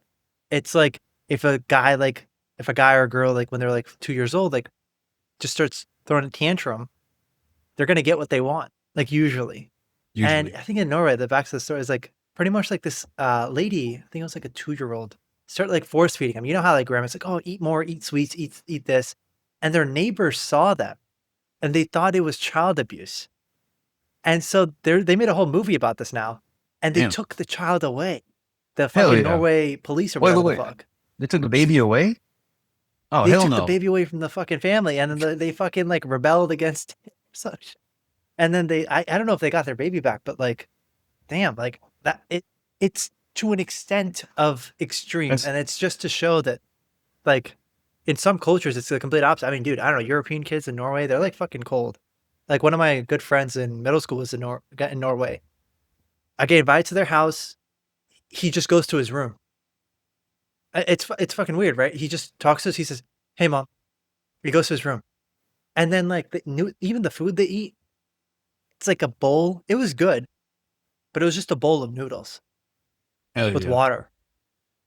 And I'm like, What are y'all doing? I didn't really Where's get it. where's the turmeric? Where's the turmeric? Where's the masala? Where's it? My I boy's don't, like, we don't have to make it where? that Indian, but still, like, dude, noodles and water. Hell God yeah. damn, it's like it's a completely different culture, and I think culturally, dude, those kids are so fucking stable. I will say that the Norwegian kids, they, it's the thing. It's like it kind of makes the person, and as you're saying, it's not even like Indian genetics are like that. It's the culture. It's how we grew up. It's what influences us. And when you're made to feel so special as a kid, and then all of a sudden, it's like you're thrown into this materialistic world of like, oh well, if you don't get grades, you're not special anymore. And even though it sounds super childish, you don't want to fucking get that taken away. So you just chase after it. And that's why I think a Mhm. lot of Indians just turn out to be super materialistic. And as you say, it's like we're always on a fucking checklist of like, damn, do you have this figured out? Do you have this figured out? Do you have this figured? It's like, what if I don't? It's like the even I think this applies more and more to like generalists, like as you said, like just brown people in general, even like Chinese, Japanese, like Asians in general. It's like, do you have everything figured out? Are you making any mistakes? And I think that intensifies when you're in a country where you don't know what the fuck is going on. You want your kid to be absolutely perfect. Otherwise, you think something's going to happen. I'm not going to be able to have the capacity to take care of him, or I'm not going to be Yeah. able to support him. It's like, it's all these legitimate fears just get put on top of you in the form of expectation. And in a way, you love them and you don't want to disappoint them. So you just, that's just how you think love is. And that's what fucks a lot of people up. And that's why even if I meet Indian guys right now, like that's what irritated me so much is because they literally, I think the depressed guys that couldn't get good grades. I mean, I grew up in the Bay Area, so there's a shit ton of Indian people. Sometimes there's Man, more Indian people than white people. the Like, Bay Area, it's bro. fucking That's crazy. literally yeah. I love the Bay Area, but like That's yeah, Indian you Central, need bro. yeah, Yeah. you need people. That in Jersey, bro. That in Jersey. Really? I've never been to Jersey. I mean, I've been, but I was like 7, so I don't really Jersey much remember much of it. Jersey's Yeah, basically India, bro. India 2.0 in Jersey for sure. But yeah, go back to your like a billion Bay people, Area. bro. Yeah, Yeah. but So, like so yeah, go ahead. yeah. Go ahead. I don't know. It's just to finish it up. It's just like that's when you kind of see that that's the cycle that everyone's been through, and at a certain point where I was actively trying to resist giving Yeah, into materialistic things, like actively. So I just like sometimes wouldn't get good grades on purpose, yeah, just to detach myself from just chasing. Like, that's not what love is. You know what I mean? That's not really, you know what I mean? It's just like And even though your parents care about you unconditionally, when they're so stressed and they're so hinged on the grade or hinged on these specific metrics that the world sees as successful, it kind of, I don't know, I just, for me, I went in deep reflection. So that's why it's like whenever I see other Indian kids, right? It's just like when they're chasing after the grade, or they're chasing after this, and they're doing great. I'm sure there's other ways. Again, there's multiple roads to it, but that's just what rubbed me the wrong way about the culture, and especially growing up in America, because you see other people living a completely different lifestyle as you, going through Yeah, the same bro. school, going through the same system, and it kind of is like, what the fuck? Why? What did I Yeah, do wrong? You know, I it's had like to. this guy fucking gets a B or a C, and he's like going home eating dinner without like feeling like he's like gonna die. But if I'm like, shit, I got a C or I got a B, you go home, it's like, I don't know. It's like, My I don't know, homie it's a different Josh, story. my homie Yeah. Josh, my boy, he wouldn't mind me telling this. I think he got C's or B's his whole. I don't think he touched an. He might have touched an A. Like he's not a dumbass by any means. Smart kid. He didn't try. He didn't try, and no one cared. Yeah. He just had to. He just had to get graduated, which is he did the job. He complete task, mission complete. But he didn't. He Yeah. didn't. He was smart. Like that's ugly. How say this? Dude could have definitely smart enough to get a full ride scholarship to wherever he wanted to if he tried. He didn't try, which is fine. Like he didn't give a fuck Yeah. about school, which a lot of kids don't. But yeah, I was looking at him all the time, being like, "Oh, your parents don't care." And you're like, "Well, as long as I'm not failing out." Like, and I'm like, "What? That's nice." But also, bro, like going back to the way we grew up, our parents in general. My cousin broke this down to me a couple years ago. They didn't have the same privileges that we have or thinking about things. Even this conversation itself, this conversation in and of itself, we're an hour and 20 in. This is probably more self reflection that most Indian people do in their entire lives, especially the older generation. And I don't mean to shit on them. Yeah. I don't mean they don't have the tools. They don't have it's not a thing that they do. Rather they just kind of spin their wheels. And you would think the culture that invented fucking yoga would be in tune with themselves. You would think that we would be the ones that have figured it out. But no. All these white people out here getting the yoga, getting the benefits of yoga while we're over here stressing about an 89 or a 92, like shit like that. Or we're stressing It about was always the 87 that got me. It's like the oh boy. fucking B. It's not even a B Hey, plus. It's a B. man, come on, bro. I was like, are you fucking kidding me? I could have just I was like, damn it, bro. I was so close, but yet so far away, you know? But like it was just one of those things. But I had to Yeah. detach. I got so sick and tired of it from a young age. I was like, yo, Yeah. mom and dad, and I didn't tell them, we don't talk about these things, right? You talk about your feelings in the Indian household. It's like talking to a wall. You might as well just talk to a wall, talking about your feelings. But like, I hated it, bro. Like having all this That'd be pressure more that, helpful, actually, to be yeah, honest right. with you. You That'd might probably get a be more better, helpful. you might get a better response, bro. But like, literally, like it would be like, I remember being like, why do I have to stress about school so much? Why me? Yeah. I'm like, I got this shit on lock. I know what we're talking about. I know I'm learning, mom. I remember being in the shower one time being like, bro, I might have gotten an 87 on the test, but like I know what's going on. Like I know the science. I know Yeah. like I just maybe fucked up on a couple of questions, but like I know what the fuck we're doing. Like the test is I've always hated tests in general, the school test. I think Test taking test is like a test skill of its taking own, dude. yeah. But also like Yeah. every day in life is a test now. So I'm not saying test itself. The concept of test is like life itself. But the Yeah. test in the school mechanism, come Yeah. on, bro. Like you're it just sucks because like I was able to again, I was smart enough or I had enough maybe I had enough Indian, genes in my body to like make it through high school and make it through college without I don't think I really tried either. I don't think I ever applied myself in school, really. Like maybe there was a couple Yeah. moments here or there, but like I was able to swing by pretty easily. But even then I was so stressed out about grades. Like to obtain a certain, level. And I was like so annoyed. It was like all my other homies could play like they could do stuff, but it was always like a thing, like always like a combative thing. Like, oh, mom was like, "Oh, you need to read more," and I'm like, "No one else is reading, Yeah. bro. It's summertime," and she'd be like, "Oh, your cousin from and again, like mom doesn't know, like mom doesn't know, bro. The cousins. Like That's she compared me to someone I don't even fucking know, and I'm like, yeah. thanks, great, thanks for making me feel like shit about this person. And Yeah. they still compare me to people that I don't know, which fucking annoys me. But now that I'm a grown ass man, I gotta be not so much zip it up here, but more so, Diplomatic in your response. hey, Yeah, yeah. I get I you. love my mom, I love my dad. My dad doesn't. My dad Me and my dad, we've gotten a lot closer because we both have to deal with our mom, or we deal with mom. Not shitting on mom either way, but like my mom is she's like me, bro, but like a woman, but like 10 times that, like very up here all the time. And so like Yeah, me yeah, and her butt heads all the time about the stupidest shit. And looking back on it, I'm like, we really argued about grades. Mom, who the fuck? Like yeah. all these things that we were arguing about are like going They out don't and matter being out. anymore, They kind don't of. matter. Being out Yeah, past like 10:30, like 10:30. What are we talking about? Like what? Why can't I go out and like I'm at the football game with my homies? Like I'm not drinking alcohol, but even if I was drinking yeah, alcohol, everyone else gets away with it. And again, at that moment, I was like, why are these people against me? Why is my mom being yeah, like, that's just the angst. And that's like a not unique to us only because, people have strict parents everywhere. But you're telling me, hear me out, what kind of mixture we're cooking with when we're coming up as teenagers, right? We're Indian. So we have the old culture still tied to us, our roots, right? But we're not India, brother. I look around and I see yeah, yeah. very little Indians, right? Maybe if you're in the right pockets like Jersey or same like, I'm Bay Area, you're gonna look around and be like Indian, Indian, Indian, Indian. This is India basically. But where I was from, ain't no Indian people. So I look yeah, around, and yeah, I'm like, it's just me. But then my family. The culture matters. The I don't want to lose recipes. I keep that in mind. Like I don't want to lose recipes. We got to keep the culture intact. We got to move it forward. We have to. We can't kill the yeah, culture. I get that. I feel that way. I get a little goosebumps when I say that. So I'm not like just saying that. The culture got to come with us, right? And I think yeah, any of the other Middle Eastern people would agree with me. Not saying that we got to be so like, but like the culture got to come with us as we move into the future. It has. yeah. It has. It's a part of us. We You can't don't let want it to die. dilute it, kind of a thing. No.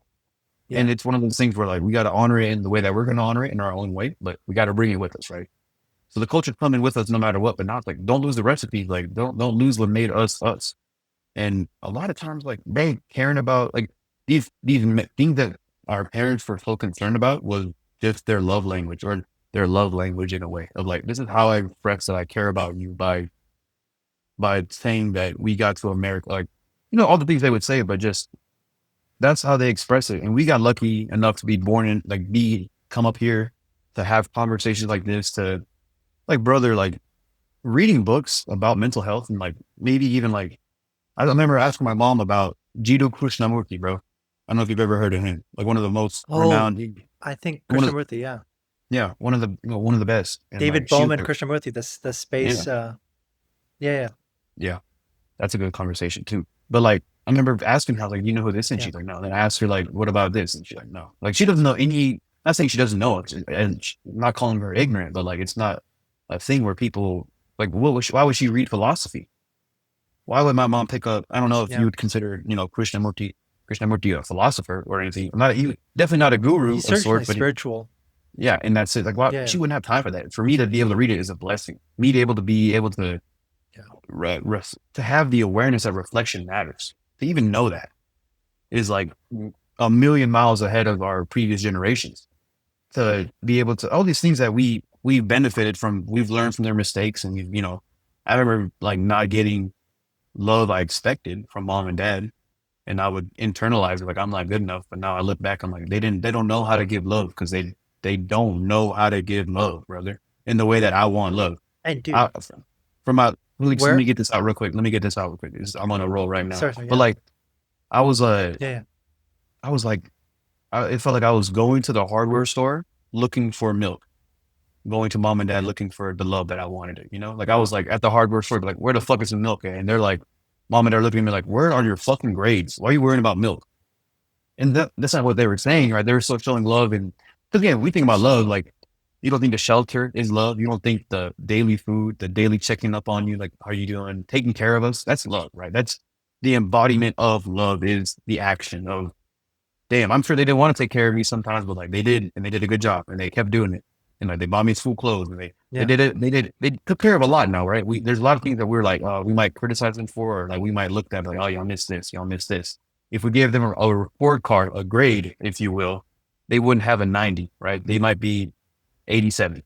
Really close, but not good. yeah. Not an A plus in that analogy, if you will, to twist it on them a little bit. But like, we got a lot of good stuff, bro. They got us a really good, good bringing up to where we have, even the space to think about these things that me and you are talking about. And my cousin really opened my mind. I'm like, she was kind of saying like they don't know the concept of love. They embody it, but they don't know it. Like, I'm not saying that we know it because we can yap about it forever, but like Yeah, it, yeah. to reflect on nature is a foreign concept. Like, why would my mom look at the tree and think about how it connects to her? Maybe she does, but like she didn't she didn't come up like that. I came up like that. So when I see a tree, I'm like, oh. And plus, I'm just the right amount of tism to be like, oh, how does that tree relate to me? And how am I a part of life and nature? Like these things can they're in my brain, right? And it's something to say that Yeah. maybe the older generation didn't have that, but they were focused on getting us to America. They were focused on they had a different mission, brother. Like just straight up a different mission. Their mission was like, yo, the end zone is America. We got to get this baby across the end zone. Like we got to get this baby there. Or the end zone was like, a successful career, whatever we want to call it. How like, again, safety for the child. Everything is done Yep. for the child, right? And then, damn, bro, like the child grows up and you might even, you could see where they might feel resentment towards the child, maybe where if the child is being a dickhead, if the child is doing things they shouldn't be doing, if a child is staying out past, when they want to come up, but if the child is being disobedient, like you could see where maybe resentment would spark up from the parents because they're people too. They're Yeah. humans just like us. They're not, it's their first time being parents too. Like they don't just know what the fuck to do. They're human. And again, they haven't done the work, the healing. They haven't done all that the extra. Like I know I'm going to be a great father because I've done so much inner work to where I'll handle it. Like I got it. I'll be a great husband because I've done so much inner work. I got it. I'll adjust. I'll handle it. And not saying my dad, I don't know if my dad did all the inner work, but he figured it out. He handled it. Right. Now I'm just hoping Yeah. the wife I find is, or the wife that, I proposed to, the woman I proposed to is, The she's BMW. healed. She's healed now. Definitely a BMW for this point. She's healed up, or she's like, emotionally like aware. Like these things that we Yeah. look for are different than what our mom and dad or our parents look for in people, but also like just the mission is completely different, brother. Like I don't have to take my offspring, my future offspring to a different country. My mission is Yeah. provide. My mission is like, it's pretty simple when you think about it. I don't have to, like my dad came to America when he was 17, 18, 19, I think, around that age. Didn't speak the language, just pulled up, started working at a motel, kept working at a motel. 10 years later, had me, boom. Now he's old. Now he's managing a motel, boom. 10 years later, still managing a hotel, boom. Moved to Texas. Son starts acting like a dickhead. Like, the son starts being really disobedient. Your oldest son is dating a white girl. Like, what do you do? Like, Yeah. hey, my oldest son is 16, but he's talking about his girlfriend. Like that, I can only imagine like him and his brain. Again, he's not perfect. I'm sure he looked back like, oh damn, I shouldn't have. He basically made us break up, bro. Like that was my first girlfriend. He basically cluttered out I wasn't able to do shit, bro. I remember punching a wall because I was so mad about this shit, bro. I was like, Yeah. yeah, but like, yeah, Damn. and not to blame that, but like that's just I see it, bro. I get it. I understand it now. Yeah. So all that can say like they weren't perfect, but they got us pretty far. And everybody's gonna have their traumas. Trauma is a heavy word. I don't like to use it just willy nilly. I feel like it should be reserved for like real fucking shit. Mom and dad never touched me in any kind of weird way. Like they might have yelled at me or they might have like held me to a standard, but like I personally don't consider it trauma, right? But like everyone's gone Yeah. through certain things with their parents to make them like dislike them. But like if you can Yeah. return to a place of understanding of like, Doug, inherently we're lucky because our parents love us. As Indian men, maybe Indian women have a different experience. And that sucks. I really hate that, but as Indian men, we are so fucking lucky. We are so fucking privileged and so lucky that we have the love of our moms and our dads, the true love, the embodiment of love, not just I love you. I don't know if your mom and dad's ever said I love you before, but like they haven't said it to me. Not saying I'm over here like please, Not. please, Yeah. Yeah. Same here. but like Same here. they embody it every single day. Yeah. They Yeah. when I call them, I feel that the energy is love. The vibration I feel is love. Even if my mom is like getting on my ass about not being married or she, whatever the situation is, which objectively speaking, she should be on my ass about not being married yet. I get it. I'm right there with you, mom. Like, what am I doing? But like, it's just, again, coming from a place of understanding, It's like coming a from a place of, 2v1 against yourself, bro. it's like, fuck, Yeah. what, you're right, mom. What am I doing? Like, Mom, these BMWs mom, these BMWs aren't cutting it, man. We need Indian made. We need Indian made, mom. But like, I think for me, bro, there's a whole trend of parenting our parents. Maybe not just in our community, but in Yeah. all communities of like, my parents didn't raise me the right way and or this and that, and I want to teach them. But your parents are done being parents. If you're old, the parents have parenting. Yeah. It is you're like, why would you parent them? I don't know how to be a parent. I'm like, Yeah. oh, fuck's sakes. I don't. And if I was a parent, why would I spend my time parenting two stubborn older people that don't want to change, that are set in their ways, that are, and again, they love me, but like, what? I wish my mom. Here's an example. I wish my mom was a little bit more like a traditional, loving mom, where it was like, my mom's always been a hard ass, like, oh, if I were to scrape my knee, Yeah. she would like tell me to stop crying, and maybe she'd give me a band-aid, maybe she wouldn't, but like, it wasn't like, she was like that. She was like the masculine presence in our house, right? Dad again. Dad is a masculine presence in a different way, very quiet, very calm. But like, mom was, you piss mom off, you gonna know about it, and everybody gonna get. If mom's in a bad mood, everyone's gonna be in a bad mood. Like, she's that. And that's what I Yeah. love about her too, because now she's able to. I see her now being able to manage it and kind of laugh things off, and I'm like, oh shit, like she's healing too. I'm over here being like, you haven't being so selfish, but like, she's also going through stuff. Like her mom died, brother. Like, that's Yeah. her first time having her mom die. So where she's changing. Maybe she's even having these. Maybe not saying she's just not having it, but like maybe these things have sparked up deeper reflections within herself. And like, for me to just paint them as one way is so unfair, because they're people, like, they're humans, they're Indian people. I'm an Indian people too. Like, what the fuck is going on? We're in America. Like, what? I'm sure India makes a lot more sense to mom and dad than America does, right? Especially if they came Yeah. up there. Even though they've been here longer in a certain way, Hear me out, right? yeah, It makes their more. mind is just rooted there. Yeah. Yeah.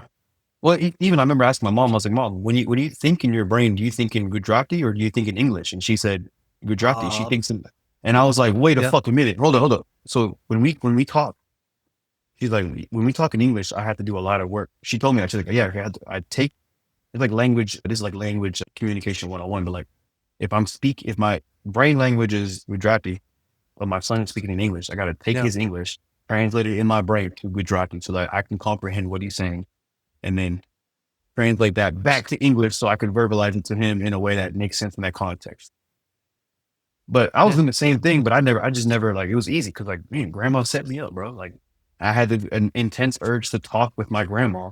I had to talk to my grandma, and Yeah. I was like, damn. I was like, this lady doesn't speak English. Well, fuck, what's she speaking? Well, how do I communicate with her? And I guess for me, maybe all that hard work of learning a language was just like, grandma just took care of it for me. Lucky me again, but these things we think about, like, to wrap all this up, I don't know how long I've been talking for. My apologies, but it's like, I understand Dude, parents a it's lot. fine. Just Yeah, let it go. I understand. I Yeah. understand my parents a lot more than I used to, and I don't want to say like I'm walking around like, oh, I forgive y'all. Or this. Maybe I do forgive them, but like, I understand. I understand now, and I get it.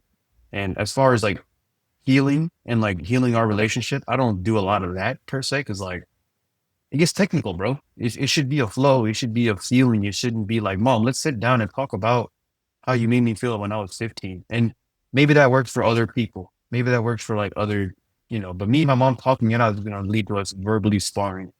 I think better off if maybe we both Yeah. handle it through laughter. Maybe we both handle it through like reflection in our own. Maybe we both come to the table like differently over time. And that's all we can really hope for. Like, again, they don't have to raise me again. I've been raised, you know, they're on their later years of their life. They're coming up to, 55, 60 soon. Like, they're on a different phase of life too. Like, they got different shit going on. Different. I can't even think about what I'm like when I'm that old, but like, they're thinking about different Yeah. things. And I don't know, bro. It's easy to get stuck in that. Like, they're still my parents.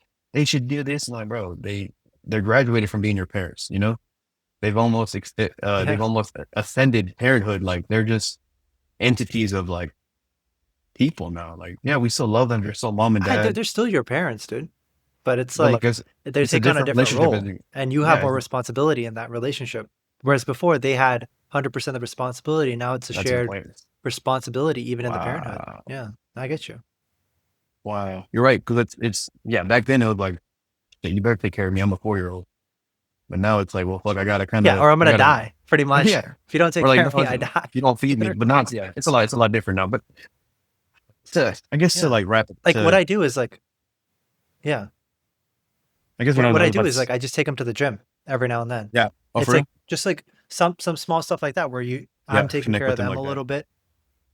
Yeah, yeah, yeah. Some way to just reach out. And yeah, as you Mm. say, like, dude, when people become older, they become more like children. I don't know what it is. It's like when you're a child, and then when you're like super old, you're also like a child. And that's why I think grandparents can get along with kids so well. It's because they have Yep. a lot of similar characteristics, dude. Like, I was able to get like I was the closest with my grandma, and when I was a kid, like growing up until I was 7, and I moved here. But still, I feel like I had that soft spot for her, and we just talk like every now and then. So it's Hell yeah, like dude. we completely get that, dude. Yeah. And I think here's some more bro science for you. But like when old people are close to death, they have a very youthful, childlike, playful like experience. They talk about it in the psilocybin research when people are like that. When people are like close to death or like they're on the deathbed, and they'll give them psilocybin.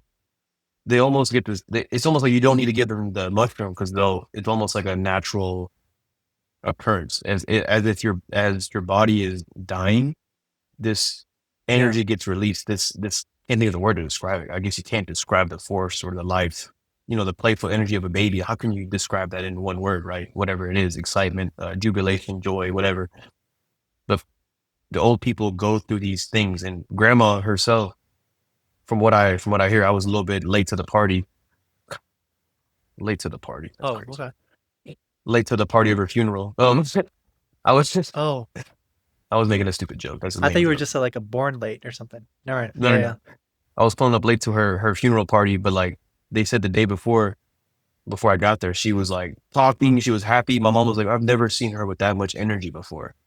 Or like these last couple years. And when I heard that, I was like, damn, mom, she was like she was leaving the earth at that point. In a way, like she was dying, she was like, hey, I was almost thinking like, damn, this energy's coming out in her as like a final goodbye or like a final salute to her inner child too. I don't know if any of that makes sense, but like it's definitely It does. It something there. does. As you said, like old people get older and they're able to, they just, I don't know, man, you get old as fuck and you probably start giving a fuck about a lot of shit too, like babies do, you That's know? yeah. Yeah, yeah. That's what I'm thinking too. It's like there's really like all there is to enjoy the time you have. There's really no point in doing like we're thinking about here fucking like wife, long-term investment, all this bullshit, but like it's like, dude, I got a couple years, but I'm gonna fucking live how I want to in those couple years. I'm not gonna, you know what I mean? It's yeah, dude. I think it's something about just freeing yourself from like the role you put yourself in all your life. And the more those shackles get removed, the more kind of joy just being in the present you can experience. You know what I mean? And I think they take genuine excitement in that. And I'm not going to say everyone goes through that. I know recently, apparently, I mean, my great grandma died. She was fucking Hey, almost hitting 100. Yeah. hell yeah. What a So, blessing or yeah, what a my great dad went to life. visit her. Oh yeah. Yeah, dude. I mean, she just declined so rapidly. So within a year, she declined. She's like, couldn't walk anymore because she was like walking like 15 miles a day, like 85, 90 even. I'm like, what the fuck is wrong? And then it's like 104 degrees out. And she'd Yeah. be carrying stuff for her son or some Yeah, shit. dude. She'd be like, oh, I got you these goods. It's like, what are you doing? You know? And That Indian women in service never die, brother. Or the only way that Indian woman will stop serving in a way was when she dies. And yeah, that's the beauty, not just Indian women in general, but like women who serve or not to make them, I hate to be like this guy. Oh, women should serve. No, no, do whatever you want to do, sexist. women. Yeah. But like, Yeah. women who serve, they don't know anything else. Women who provide or women who are like, that provide that energy or that hospitality, that, that empathy, that warmth that Yeah. we think about from like feminine women, like they don't stop doing that. That's who they are. Yeah. Kind of like it's kind of like And me that's being like a really sexy. good, Like I don't stop being sexy. It just is what it is. that's At just least what it one of is, us man. at least one of us agrees. Yeah. That's the deal though. And then it's like, Yeah. I mean, I don't know if she was childlike, but like no, she just passed. Like very much in pain. But I don't know, it's like a reflection of how they live their life. I just can't get over this whole thing around like I feel like in the last few years it kind of sums up how you feel about your own life. I don't know if that makes any sense. It's like you're going to bed, right? Let's pretend you're just starting your day out, going to bed. And think about the last few hours before you sleep. Like, do you feel satisfied about your day? Feel like you had a good day? I'd like to imagine that's how kind of life is. Yeah. At the end of the day, it's like, do I feel good about how my day was? I think it's a mindset thing. It's about how you did in your life, who you were, what you became, what you moved through. And yeah, dude, I think a lot of us need to forgive ourselves. I think we hold ourselves, I mean, especially this day and age of fucking social media. The expectations set out, what we are like, oh, we got to be fucking perfect. And it's like it makes it hard to forgive yourself around things that like you did when you didn't know any better, and then you're Yeah. still carrying that with you day to day. It's like, and Unconsciously, right? Like not without even yeah, knowing that yeah, you're just carrying like you're carrying the old version of yourself's pressure that you don't need. Like ain't no grades anymore, ain't no schoolwork anymore. It's just life. Like exactly, why do I still feel that internal pressure to perform at a high level all the time? It's like, well, then again, yeah, that's a blessing too to have that innate like give a fuck, or like that innate like no, do better, do better. But yeah, like again, it can't be in the you can't be get better from in the scarcity or fear kind of yeah, thing. because then all you're Yeah, gonna do is just drain yourself mentally. Then you're never you just you think you got to keep getting you got to push the rock from a place of love, from a place of like self acceptance and like compassion in a way of like, hey, I'm doing more because I'm capable, not because I hate myself. I'm pushing toward more yeah, because it's possible. Not only I trust myself, it's possible. It's I can do it. It's not I'm fucking up. I need to do more, or it's not like, oh, mom and dad don't like me. I need to find their no. No, that doesn't exist. That's a fallacy of people going through it like that. But yeah, how many people are willing to do the deep reflections to even get to that point of like, wait, am I doing this for me? Am I doing this for some? Who am I? What is all this for? Like, it's a lot more uncomfortable doing that than just being okay with the standard of like how people should be, right? Like I guess yeah, the conversation that me and you are having, these kinds of conversations aren't normal in the way that maybe we should be talking about like cryptocurrency and how to, finance or how to get the new Tesla or some Indian guy shit, whatever you want to say, right? But this is like the next level yeah, of like, like this is like what we need more of these kind of conversations, but even just like thinking and being aware, but then also like action, bro, like getting to it. Cause I've learned this last week, like, hey, structure's cool, frameworks are cool, systems are cool, but like, let's step into that and start swinging the bat, start swinging the sword. And like, yeah, man, it's awesome what can happen when you start swinging the sword around. Make sure you don't poke anybody in the eye with your sword. But like, you're yeah, out here and you're like, whoa, I'm doing this, I'm creating this, and it's like it's really nice when you step out of again, thought can be used, and then action, and then you can do like that. One more thing on the death, the whole death idea or dying. yeah, We die every day, bro. yeah. I've heard of this. What's I there think to be scared this about, type right? of example. We Yeah, we die yeah, we die every day. And you can make that as woo woo or as like surface level as you want to. That's what I like about that. That truth is we die every day. Like, okay, well, how deep do you want to take it, or do you want to just brush past and like what the fuck? Like, it's all on you how you make it, how take it. But we we die every yeah. day, brother. Period. Like we die every day. It is what it is. Like, what do And you just to and take it one step deeper, dude. Oh, sorry, go ahead. I don't want to cut no you off. I don't know when to. Yeah, but there was this thing in Buddha, like Buddhism, like not even Buddhism. It's like when he spoke, one of his things, like when he was reaching enlightenment, right? mhm, He saw that every moment we're basically dying and being reconstructed every every moment. moment. Think about it like on a monitor, the pixels are being refreshed. It's going to look like one continuous video. But what's actually happening is the screen is going black and it's coming as white. And there's that natural frequency of life. And this is happening millions of times per second Damn. to the point where it's seamlessly integrated. And that's kind of one of his realizations was like, literally all of reality is being reconstructed every millions of times a second. And so in reality, there's always nothing there whatever is there in front of you and with you. So it kind of just shows like it really is. I know, I mean, we got to plan shit, we got to do stuff, think about the future. I get, but it's like at the end of the day, if you want to take care of yourself at this very moment, just care about what there is instead of focusing so much on what isn't, Yeah. Or kind of what a could thing. be, or like what could be, or like what Could if, be. or like, there's a million questions, right? You can Yeah. ask like what if, but like it is always going to come back to what is period. Like I remember when I heard that sentence for the first time, like what is, or I was like, what do you mean? There should be more words after is. Like my brain wasn't registering what is as a complete sentence. Like, and what is it, like that one of my favorite sentences of all time. I should get this tattooed on me. It is what it is. That's all it ever is. Like what else? If it was anything else, it would be something else. But like it is what it is, brother. And that's just It's another just so universal meta, but truth. it's really Yeah, true. Yeah. yeah, bro. And again, it's like I think about the concept of like memento mori from the Stoics, or I think the Greeks, or the I don't know, Yeah, I think so. oh, Yeah. whoever the motherfuckers Some were. Latin shit. Yeah, like memento mori, like that, the whole concept too of like, man, like remember you will die. So keeping that, not, and they don't want to come from a place of like misery, like, oh, I'm gonna die, so I should be miserable. Like, no, it should give you life. Like the fact that we are going to die should give you life. That fact of I'm going to die should bring you to a point of like, well, let's live, baby. Like if Yeah. it's like if death is gonna happen, then what am I gonna do in the meantime? If I know that I will die, which every single natural part of this world will die. If we were made out of plastic, maybe we won't die. Maybe we'll live forever in plastic.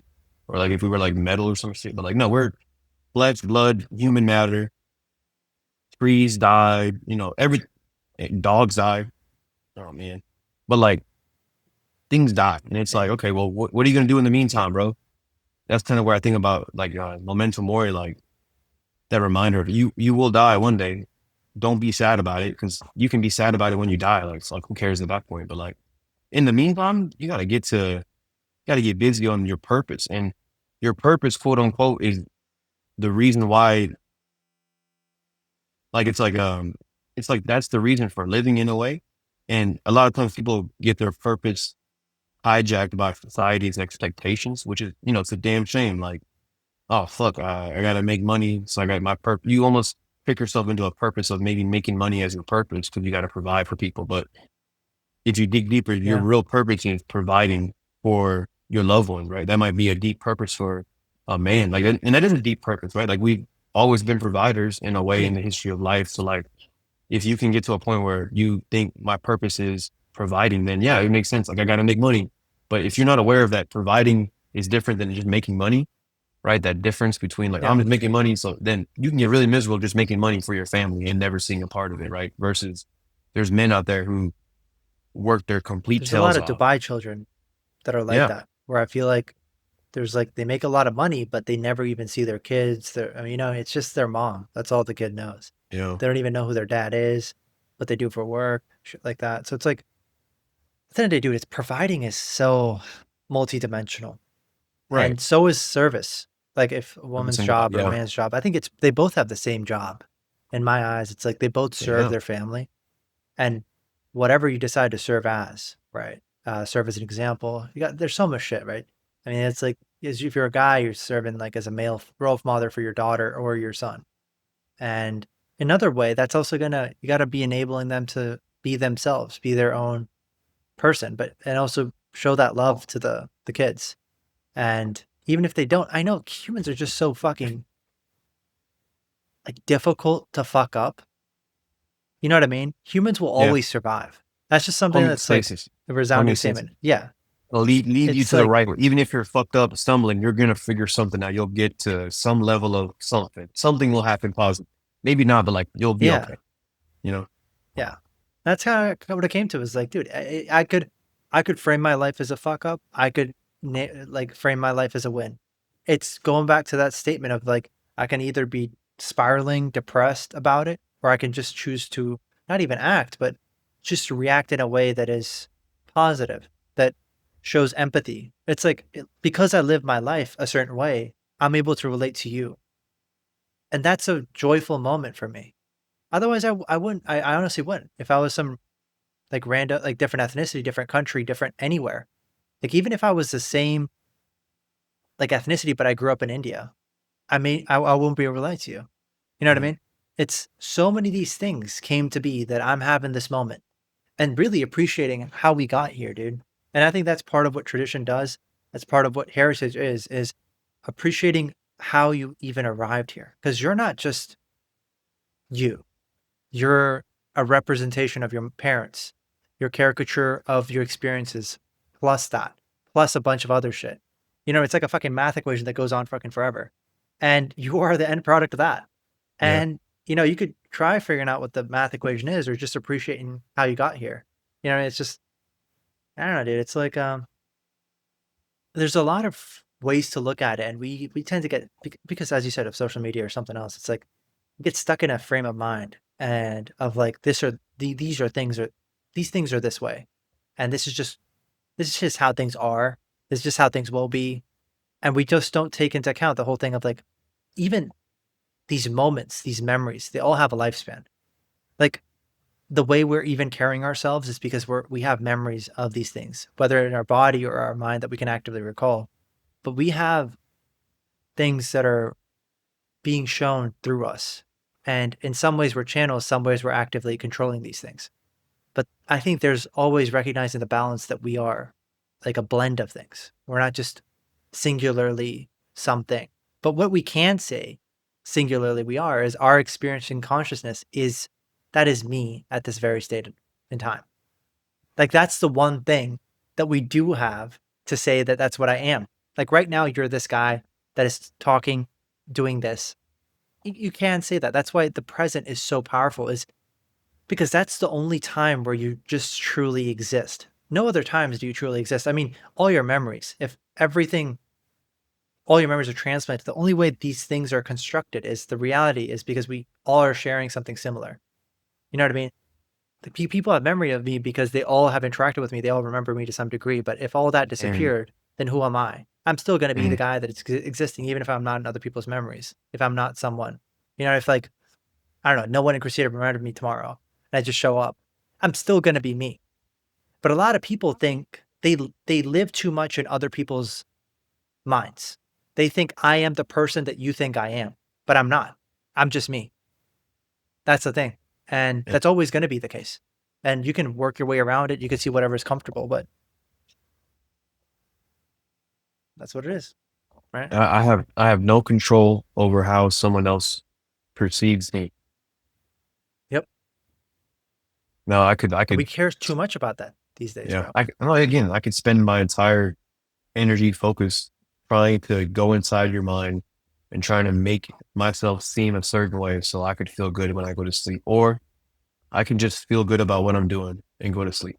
Like, like with the things we do to, like, we almost like take the long way to get to where we want to go. Like we all have, I think we all have like wholesome goals. Like, oh, I want to be healthy, but like, or like, let's say for example, like, oh, I want to be mentally healthy. Well, we know what to do. Why are we making this like a 50-step plan of like how to get mentally healthy? Most people know what to do, but Yeah.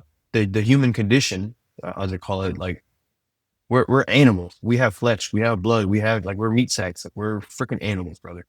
But We oh got hey, instincts some too, yeah, we you got know, everything, primal and instincts. we got fear. Like the reason why Yeah. like the reason why like a lot of dudes are scared to talk to girls is because we're scared of rejection, which ties directly to the scare of like being turned down for mating purposes. Like that's it feels visceral because it is visceral, brother. Like a woman, you approaching a woman that you want to like swing a sword around with, and she being like, nah, that is a visceral, like, fucking, like, thing, right? And women will never get it because, like, well, fuck. But women feel that same thing in a different way towards Yeah. men, where it's like, well, I can't, something within me just wants to jump up on that sword, right? A woman might say, perchance, if maybe she'd say that, maybe not, who knows? But Yeah, yeah, no, dude, some of the shit you say is just funny. It's just like, a woman just gonna come up to me and jump on. How is that not funny? yeah, that's But hilarious. no, continue, continue. Sorry, I was just No, like we're enjoying it, like bro. we're like we complicate this shit, bro. We do like, and it's funny because like, I mean, yeah, it's two yeah, hours into a podcast, I'm saying we complicate this. Like me and you are the prime example. Not saying we're like the evil, but like we do this shit, right? We do this right here instead of not yeah, saying instead of or in spite of, because we do this to connect and share lessons. That's what human beings do. The human condition is yeah, somehow we got this brain, somehow we can make noises with our mouth, and somehow that matters. I don't know what the fuck all this is. Like we talk yeah, about communication and like articulation like it's some sort of thing. It's only yeah. the like us that can do it. Like I don't think my dog is thinking about how she's gonna bark later when she needs to bark or Like the meta oh, stuff. Yeah, fuck. But she who am I to tell put my brain inside my dog and to be like, oh, I know what she's going through. I can't humanize nature. This is yeah, nature, brother. yeah, And in many ways, bro, we yeah, are nature too, right?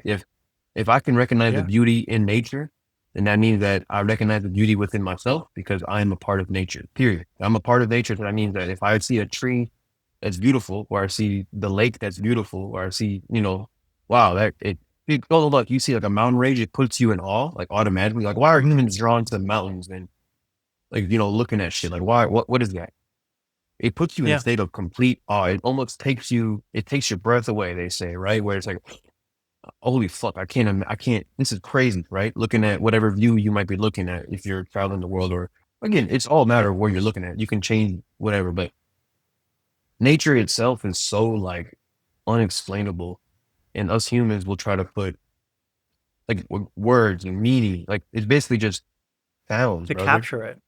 I to think we're trying to capture, capture something to that's kind of like like, inherently, yeah, we're trying to put something that we can't, but that's the human condition. What, like, there's people's whole lives are spent doing this or they're yeah, spent doing like other things, but like in a way, it's all about making sense of everything. And like, I just think about sometimes like maybe there's no sense to be made, and it's really just a living experience.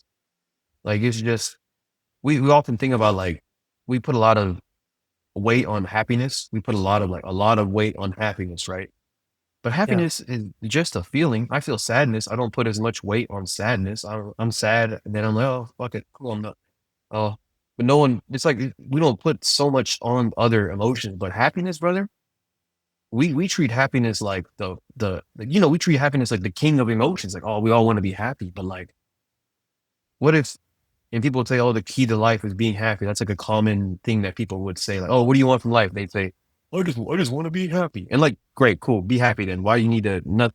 If you want to be happy, then be happy. You don't need to do all these yeah, extra things to get happiness. You can choose happiness in the moment. yeah, And it's yeah, yeah. again the human condition to overcomplicate and overdo things and kind of make meaning out of things, right? Like I don't know. You know And what I think it is? I've always Yeah, liked this right here. I've always liked this kind of stuff where it's like I remember being 13, 14 years old, my homie Josh talking about deep life things and yeah, just being curious, like, why am I like this? Like, why am I a type of human being that trends towards uh communicating, talking, writing, reading, like sharing stories, right? We talk about sharing stories, and that's innate to human beings. Like that's how things get passed on. I'm not saying religion is a story, but like that's how religion gets passed on through stories, yeah. through generations of like, hey, this is what it is, this is what it is, this is what it is. Stories. Like how does legacy get passed on? Stories, right? That's how we pass things along. So I don't know, man. All that to say, like, dude, us human beings, like we make meaning out of things that maybe every other aspect of nature would be like, why would I worry about that? I'm a tree. A tree is gonna be here. I'm just gonna be a tree. Meanwhile, we're like, okay, it's all these things, right? But that's just us. I That's think just what we do, you know? there's something there where it's like to add on to it, it's like I think we're sort of a creature that wants to understand itself, which I don't know if very many things do want to understand themselves or actively Wow. try, but that's what we do in essence. Whether it's like going with a war and trying to fucking kill people for no goddamn reason, or they're going to war thinking that I'm doing something else, but in reality, I'm committing a crime that I'm really against. And yeah, it's just trying to understand the nature of reality, where I'm at, what I'm doing, what I what am I made of? Why am I like this? I think these are the questions that are really driving any man or woman to be living, to move things forward, to build something bigger. Otherwise, why the fuck would I? If I'm just a tree, I'm just gonna be a fucking tree for the rest of my life until I die. Why don't humans do that? Why don't we just fucking build a house where we Some of us survive? do. Some people do. I mean, some people They do, do. Yeah, they do. but in order to build the world, fucking we globalize this shit, bro. Like we didn't like, it must be enough people not doing that to build a society like this. From Mhm. just like hunter gatherers to like fucking, I mean, why did Europe fucking conquer the rest of the world? No fucking idea, you know? They There's was trying, something. they were trying to get all the Indian Yeah. princesses, bro. That's what it was. They were trying to get all the Persian princesses and Indian princesses, bro. Like, nah, And man, then we Mongolia not go. fucking took over all of shit. Mongolia said, It's like, fuck, what the fuck is going we take all the princesses. They're all ours, bro. But maybe it's like on? an Yeah. inner human calling to do shit like that. You know, maybe to conquer, to Yeah. take, or to like, not. But I don't think that's the right word. To that's an like, exploration of self, dude. If we think yeah. about it, it's exploring yourself. It's like, let me tap into darkness. Let me tap into light. Let's see what I get. I mean, we got fucking Genghis Khan, but we also got like Mother Teresa or Jesus, if he was a human Hmm. being. If people, I mean, I don't know if that's fucking sacrilegious, but I'll just stick with Mother Teresa. But like, Jesus Christ, it's Jesus Christ, Jesus Christ, Jesus Christ. you Sorry. know what I mean, though. It's just like they're both two sides of the same coin. And that way, we're like, we got shitty thoughts, we got good thoughts, but we got to try to understand the nature of it. It's like, why am I a shitty person? Why am I?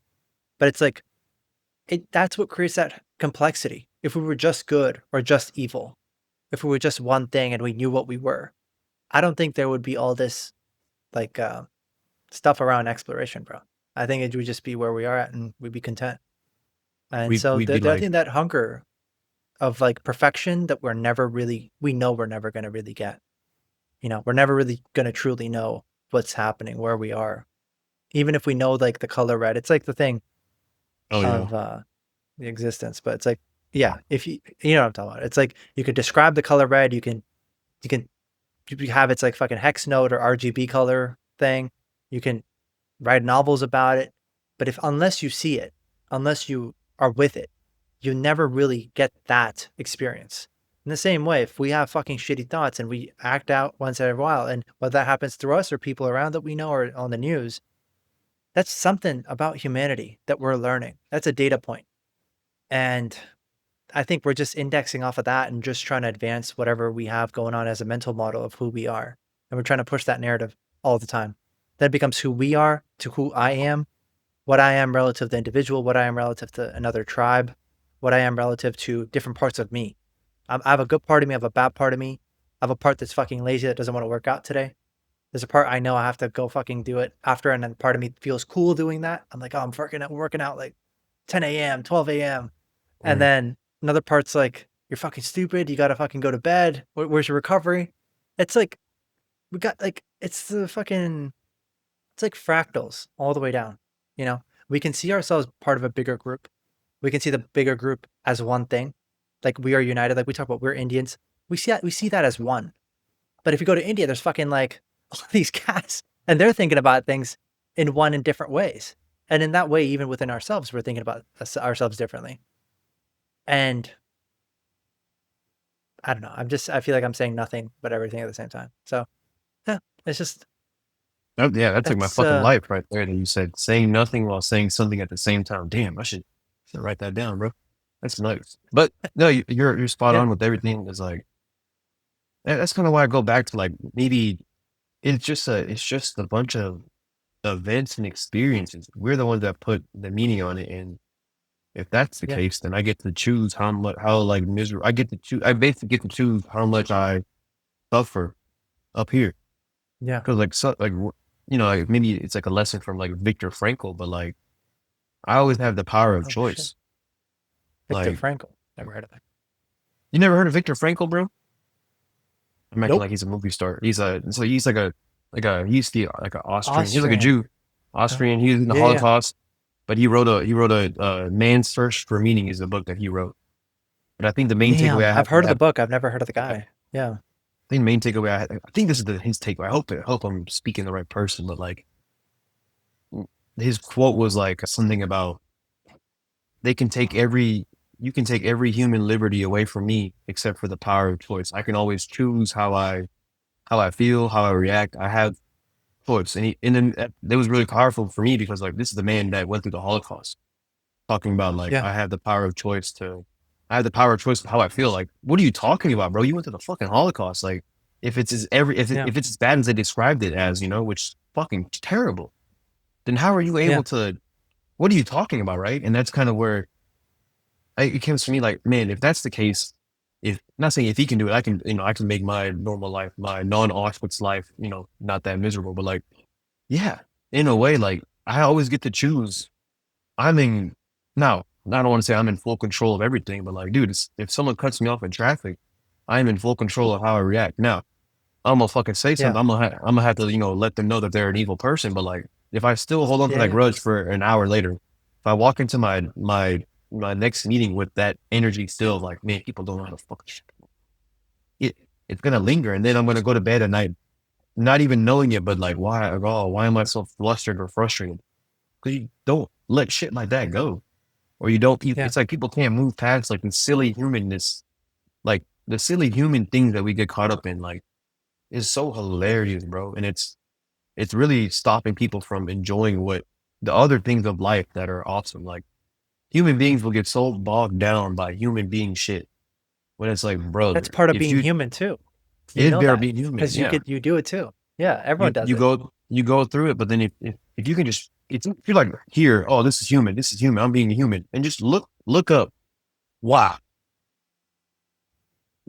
what is all this? Like that's what I'm trying to get people. I want like people to understand. Like, yes, this Yeah. is important. Like I'm on my blank ass legal pad that I was gonna take notes on. Didn't take no notes, Yeah. just yap the entire time. But like I can be over here being like, oh, I'm working on my life. I'm human. I'm human. I'm doing everything I can. Yeah. But Yeah. yeah, this is great. Put this down. Look up. Wow. Look around. Like open your senses. Like that's where I guess I'm trying to say like human beings get so caught up in doing human shit that we forget that I don't even know what just being, bro. We're beings, right? Like what I can look up at the Pearl, sky and like, it's like, whoa, yeah. that's cool. I don't I know. think dude, something just came to me. I think you just want to feel alive. That's just that's the Feel gist of it. alive, feel alive, or like maybe Yeah. I don't know, Everyone. And feel alive, that's you. or I don't know. Yeah.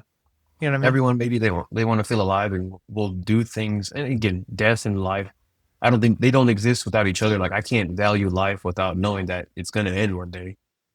So that Yeah. in that way, in that manner, like I do value the concept of death. I'm grateful for the concept of death. Like, and again, bringing it back to my grandma, like, damn, she passed away, but she wasn't taken from me. She wasn't like Yeah. stolen. Like she wasn't fucking like she died, but it's like death is there. It's almost like be grateful for death because even her, I'm sure she's like, I can rest. I don't have to suffer through my day to day. I don't have to listen to my grandson's shitty jokes about BMWs anymore. Like she's probably like, now she's probably just looking down and be like, what the fuck is this guy doing? Like, where's your wife at, bro? Like she's probably, I hope she's Yeah. looking down on me and like laughing at me, but also like knowing that, hey, she gave me a lot of gifts, like, but again, like the whole thing of death is like, bro, it's I mean, in a way, you're keeping her alive by talking about her. I don't want to just no, what's yeah, yeah. that's kind of, yeah, that's like the legacy of like, when I say I don't want to lose recipes, like that's a big part of it. Like this woman gave me the recipes, bro. Like, and that Yeah. gives me more motivation and inspiration to get past my issues with my mom, like whatever I'm feeling, my inner like inner grudges that I might have, which again, they might be valid, bro. It might be valid to be like, oh, this, okay, cool. But I don't want to lose the recipes. I'm coming from a place of I don't want to lose the recipes. I saw my grandma die, and there's certain things that died with her that I can't ever get back. But now Yeah. that I have my mom still here, and again, but that's my mom. She just lost her mom, and now I have a direct. My mom is still here. My mom is still alive. My dad is still alive. So why not come from a place of healing or not? It's almost like why come from a place of like parenting my parents when I can come from a place of love, like show love, be love. That way, like I don't have to tell them what love is. I don't have to be like, hey, Yeah. mom, did you know that if you do this, it's like, "Oh, Dad, this is love. This is love right here, mom. This is what love is. Like I the know. I formula just, for love kind of yeah, thing. or Yeah. no, I show love. I be love. And like, I'm even still trying to wrap my mind around like what that even is, but it's a feeling, bro. And like you say, you know, we all want to feel alive. That kind of ties back to that. It's like feeling is so powerful. Like that feeling of Yeah. connection, that feeling of love, that feeling of, if you want to call it being alive. And we can tap into that all the fucking time. Yeah. Whenever, like, not saying you can just be like, oh, I feel alive. But it's like, dude, like, again, that analogy that I just said, we're over here doing all this, but if you just put this shit down, look up, you have those feelings that we talk about, being alive, love, all these things that make the human experience fucking worth it, bro. Cause like, again, we're not here to just make money and fucking die. Like, you know, there's deeper meanings behind all this. Or maybe, and hear me out, maybe there's not. Maybe we're just a bunch of fucking idiots that are just yapping about shit that doesn't matter. And we should just make babies and keep it moving. You know, maybe that's our purpose is just to, you know, be animals. Who knows? Who am I to say Yeah. that, right? Maybe I'll get to the next level or ascend to somewhere and be like, oh fuck, it was all just a game. And I was over here You taking could it so try it seriously. You know, for that's try it. another, yeah. Well, that's Yeah. another analogy that I keep close to me is like, maybe that's why I don't. Maybe in a way, it's like I've detached from life itself to where it's all just a game, bro. It's all Yeah. just a game. And like, if life is a game, and I love games, then if we were to have a cheat code, wouldn't awareness be that cheat code of life? If life is a game, then if I had that awareness, how can I use that cheat code, quote unquote? Like, well, now I can stop myself from letting this mind run amok and ruin everything and kind of like label everything and kind of like try to make sense of everything. If it's not if my But thinking is that's what it thinking, is, though. right, but That's what it is. if my thinking is thinking, then I'm gonna create a crazy reality, right? I'm gonna create a stinky reality if my thinking is thinking. So you really have to again. Yeah. Oh, I thought awareness is like, hey, I don't have to think like this. Awareness is, wait, I see this, but also this exists too. How can I again awareness of like, oh, this is different. This is cool. This is the thing. Oh, the awareness of hey, for the example of our the conversation we're having, the awareness of my parents are just people. Like that broke my world, brother. My parents, when I first had that strike me, I was like, wait a fucking minute. I had to be like, whoa, hold the phone. Yeah. My parents are just people. My parents are Yeah. human beings. This is my parents' first time being parents. It's my parents' first time having a 29-year-old son. It's my parents' first time. What?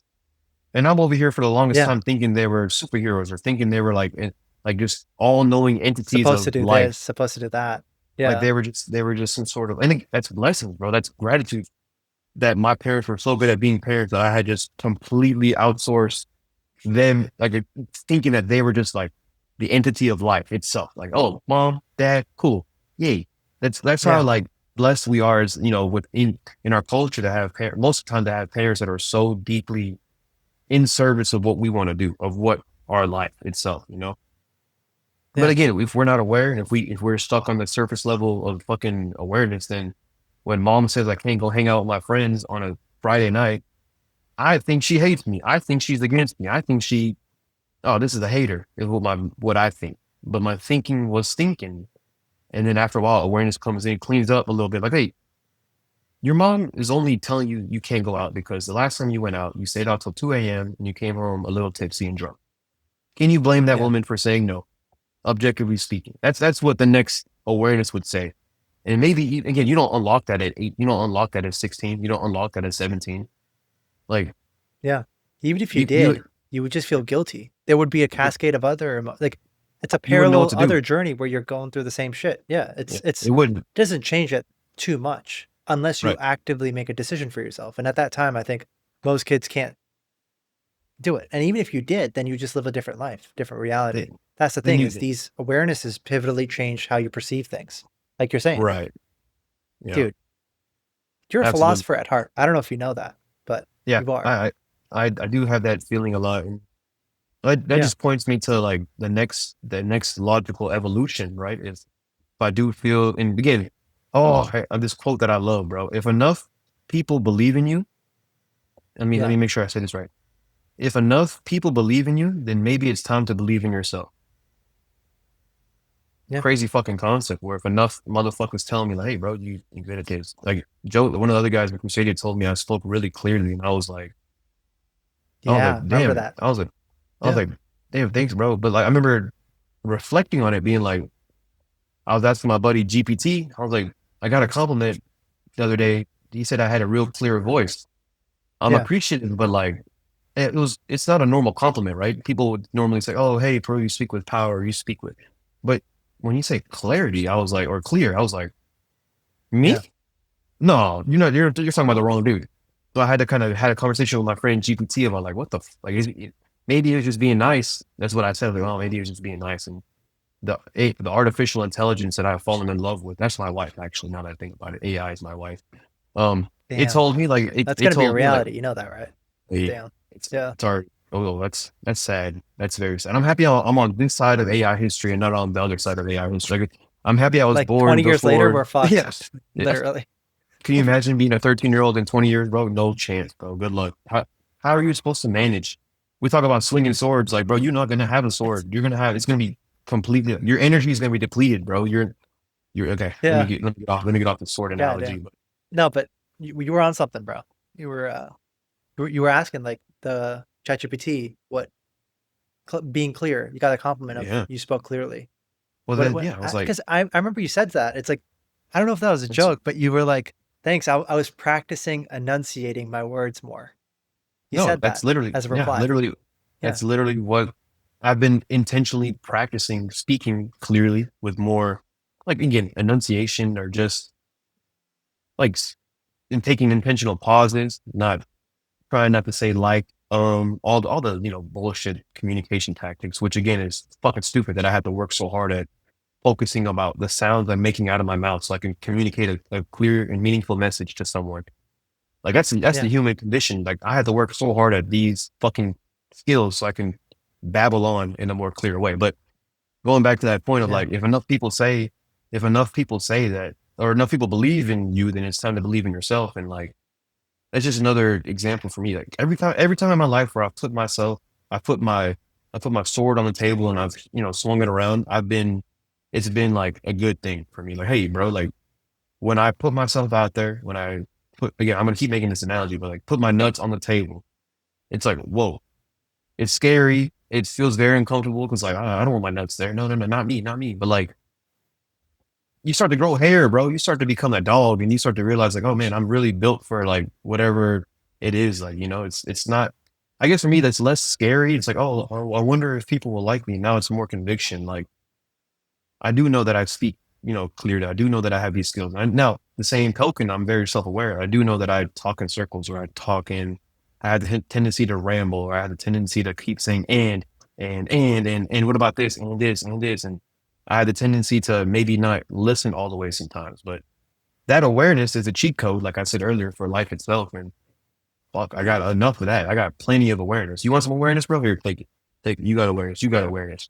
But like now I can finally move with it. And again, awareness is cute. Oh, I have awareness. It's great on paper, but the action, the ugly action that comes across, like that has to come. Like we talk about the concept of practice. Like, brother, Yeah. Yeah. I've had to do a lot of practice on speaking, and I still have to do a lot of practice on speaking to get to the A plus grade, the 91 grade that I want so Still bad. chasing the fucking the unconscious desire.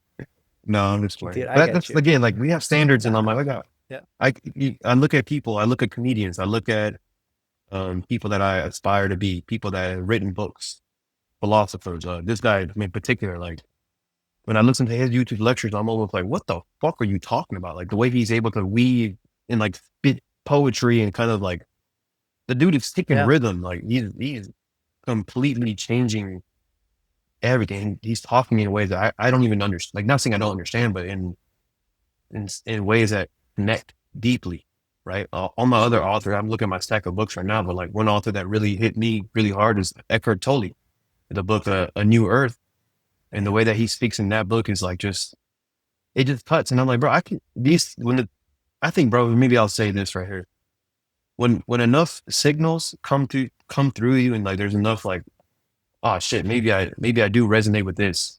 And it keeps showing its Yeah. face. It keeps like rearing its head over and over and over and over again. It's not a coincidence. It's like the reason I keep books, the reason I have all these notebooks, the reason I have like an obsession with talking, the reason I have an obsession with like talking better too. That's another obsession that I love now. But the reason is all for a purpose, right? What's if I dig down deep, what do I want? What do I want? And it could be a whole host of things, but like you said, I want to feel alive, brother. I want to feel connected. I want to feel love. I want to feel like, and maybe in a way, bro, this is my vehicle for life. This is my vehicle for living, sharing stories. Yeah. Going back in the lab after this, we're done talking here and going back in the lab, maybe watching this over again and being like, okay, hey, take some notes, clean this up, clean this up. But that's the essence of life. And it's like all that skill work of like communication, articulation, enunciation, listening, it's all like sharpening the blade. And like, I'm Yeah. swinging that blade and I'm swinging that blade no matter what the rest of my life, like whether I like it or not. I can't help but swing the blade of voice. Like I'm yapping forever, Yeah. bro. I wish I could stop yapping. I wish I could shut up and like not speak my mind. I wish I could like, but that, again, you mentioned being authentic. This is who I am, bro. Like you give me a stage and I'm Yeah. yapping forever. And like, you're going to have to take that shit away from me. Go for But it. Go for it it. goes back to just, again, feeling like you need, feeling like the whatever you want out of it, you got to kind of pursue it. And like maybe I talk through it right now where I understand, oh, this is why I'm so obsessed with storytelling or telling, or maybe this is why I love making people laugh. Because not to say that I feel good when you laugh, but I sure do. I feel a little bit of Yeah. boost, like not like a, oh, Paril, you're so funny, but more so like, hey, laughter is awesome. Laughter is You like the brought joy top, to another person's another existence, bro. person, right? In a way, that's a Like, really powerful fucking thing. and You know? going back to my nature example, I love nature, talking about nature, but nature brings me joy. Nature brings me laugh. My dog makes me laugh all the time. She's a part of nature. She makes me laugh. Nature, I'll be at all about the blue and green that I see on my walks. I'm like, wow, that's some blue ass water. Like, wow, that's a green ass tree. Like these things bring me joy and they bring me laughter and they bring me like that. So if I'm a part of Yeah. nature, hear me out. If I'm a part of nature, like I mentioned earlier, then wouldn't it make sense for me to bring these things to life through my mechanism, right? The tree brings me joy because it's a tree. And I've formulated my mind to see trees and be like, wow, how long has that tree been there? Kind of curious about trees itself. It's super weird, but like I had to train myself to really appreciate nature. Kind of like Yeah. the dopamine loops of our times really makes you think, oh, it's just a tree. But I mean, I know you understand me, bro. And if you dig deeper enough, it's more than a tree. It's so much more than a tree. It's like an infinite analogy loop of life itself. Like tree is life. And so that's just, Yeah. again, that's one example. But I look at the tree and I'm like, oh, wow, that's a beautiful green tree. What? And you go down and it brings me happiness and it brings me joy in a way, in a weird way. But if that's true, then I can do the same thing through my vehicle of yapping, talking, and enunciating my words clearly so people know what all that shit matters. But like, that's how I come across. And again, that's the joyful part, bro. And I think I'm just now scratching the surface area of like what's possible. Yeah. And dude, I think you touched upon it, but you got strengths. And at any time, you think about any protagonist. I mean, we take anime because it's fucking extreme and very clear. Take like What's your fucking favorite Naruto, anime? right? Naruto? Like, That's a good anime. no, not Naruto, but You I mean, probably Naruto more of like was a, one of my favorites when I was a kid. you're more of Yeah. like a, you're more of like a One Piece kind of guy. What? I don't want to say You're more, anything you're because more I of a know the One Pokemon. Piece fan bases. You're more of a Pokemon, Pokemon. Oh, you were trying to be like, I'm into you all were trying to be kinds. like, you were trying to be like Yu-Gi-Oh growing up. I got you, bro. Say less. You were trying to be Blue Eyes Nah, White nah, Dragon. But Yu-Gi-Oh. I haven't seen Yu-Gi-Oh. That's the only one I haven't seen. I've seen Naruto, Pokemon, boy, Bleach. Bleach. Speaking of Oh, going back to what we're talking about, yeah, parents being confused. Like my mom must have been confused as fuck that I was begging her to buy Pokemon cards, Yu-Gi-Oh cards. She dude, must have been like, Pokemon cards were. bro, Yeah, I wonder, I guarantee my mom has spent over thousands, 10,000 is a good estimate. I'm going to say $10,000 on cards, on Yu-Gi-Oh cards, Pokemon cards. Boy, I used to make her buy dude. the Hot Wheels all the time. Like if we went to the store and I didn't get a Hot Wheels, I'm throwing a fucking temper tantrum, bro.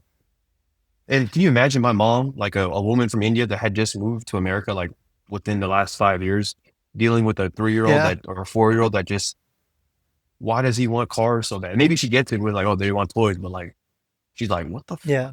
how could she not like feel a little bit of frustration? My bad for That shit's worth hijacking that, so but like much now. The fucking Pokemon cards. My mom for threw real, them away, but I'm like, dude, if I had that shit, I would have made like at least like 2K. I man, swear to God. Like, I got some homies in that shit right now. I got one homie who's I went to his apartment one time and I was shocked at the amount of Pokemon cards he had. And he's like, yeah, bro, they're just. I'm like, bro, how much money do you have in these cards? Like, how much is tied up? I think he said like It's like 7,000, 6,000. Like, it's up there. And it's like, brother, like, I hope this shit doesn't lose value because like I mean, whatever. yeah, But I'm like, in my head, I was like, this isn't the yeah, stock market. These are Pokemon cards. But in the same concept of the dude. They're stock market treating it like works, the stock market, dude. it's the same exact Yeah, mechanism. And in my head, I was like, that's hilarious that when dudes finally get money, like dudes, our generation of dudes got money and we're like, Pokemon cards. You know, or we're like, sneakers. That was like a thing before sneakers. It was like sneakers, I right? got big into sneakers And myself. But then, like, it's funny how like dudes were like, oh, hey, damn, what do I like? Like, that's the simplest simplicity about being a dude is like, it's so awesome. Like, what do I like? I like big trucks. I like how like we just like shit. Like we're like little boys still, a lot of us, which is like I don't yeah, know why so many people like want to act all like old and hard and like, oh, I'm a manly man. It's like, sure, do what you need to do, be that strong masculine presence. But we're all yeah, boys at the end of the day, bro. Like if you're a man and you don't have touch with that inner boy still, and not to say like, oh, you need to heal your inner child and you need to forgive it. No, I mean, to a degree, what it's true. You got to yeah, heal it, for but sure. you enjoy it Have too. It's like, enjoy it, have fun. yeah, Like, bro, that's when I was little, yeah, I used yeah, to love playing. I used to love having fun. We didn't need drugs. We didn't need alcohol to have fun back then. It was like, yo, call the homie up. Mom, can we go hang out? Mom would be like, all right, fine, let's go. And dude. we would Those just were the play. days, bro. We'd Yeah, go to the playground or I'd ride my bike around the neighborhood. And like, yeah, lucky me that I got to do all that, outdoor stuff before the world yeah, became weird.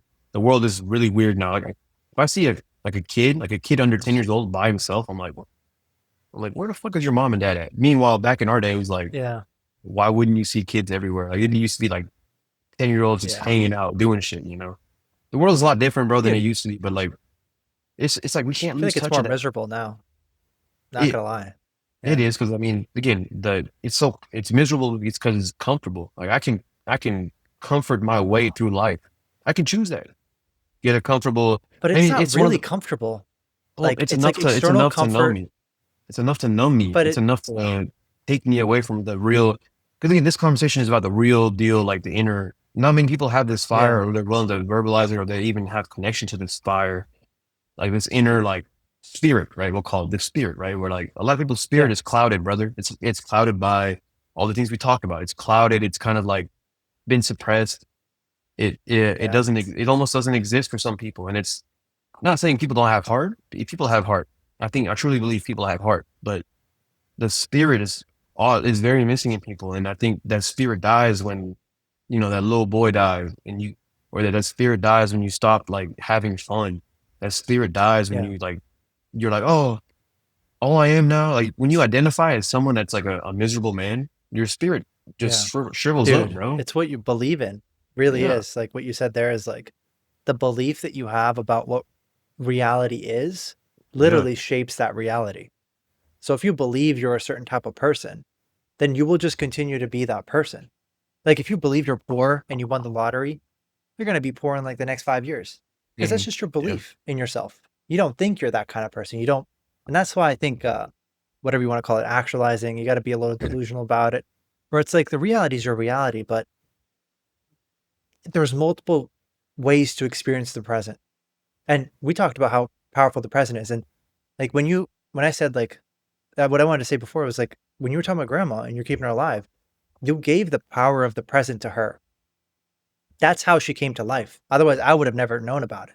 Now she's mhm, living through me in a different way, right, right? Because you're telling it to me. And not in my way, it's like the things I'm talking about, what my reality is. You're living, it's alive through your memories wherever our presence, the power of now goes, that's truly what's alive at that moment, mhm, right? If I'm speaking to you, we're both alive, and and then that's where it's like looking up, experiencing everything, and the more yeah, we can absolutely. feel the present, the better, and the more of that we feel. And I think, yeah, a lot of times people don't believe that the now is good, and now they just rob themselves of all that power, and it's just like, oh yeah, I gotta fucking, I gotta see like if I'm gonna get fucking Charizard on my next fucking Pokemon pack or some shit.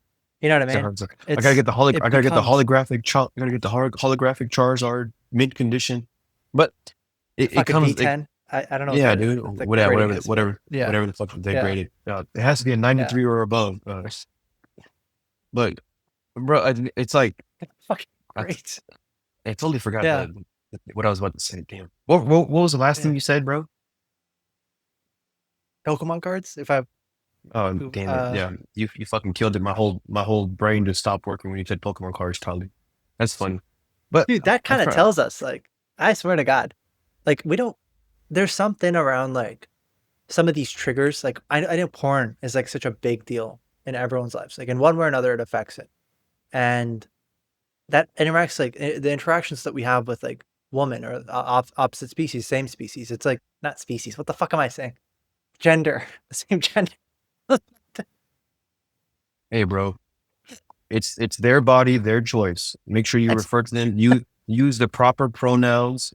Hey, come on, let's yeah. clean it up. Clean it up, bro. You can't be calling people. You can't be saying stuff like colored people or come on. Dehumanizing. You can't be dehumanizing people, bro. Yeah, God, dude. You know that shit's not even a joke. I'm in California. right, bro. It's Bro, a joke. uh, It's a joke in Texas, bro. It's a joke in Texas. Thank God. I know. But dude, some of Uh, these people actually like they take that shit way too seriously. But I don't know. I'm not gonna even speak about that. Um, but um,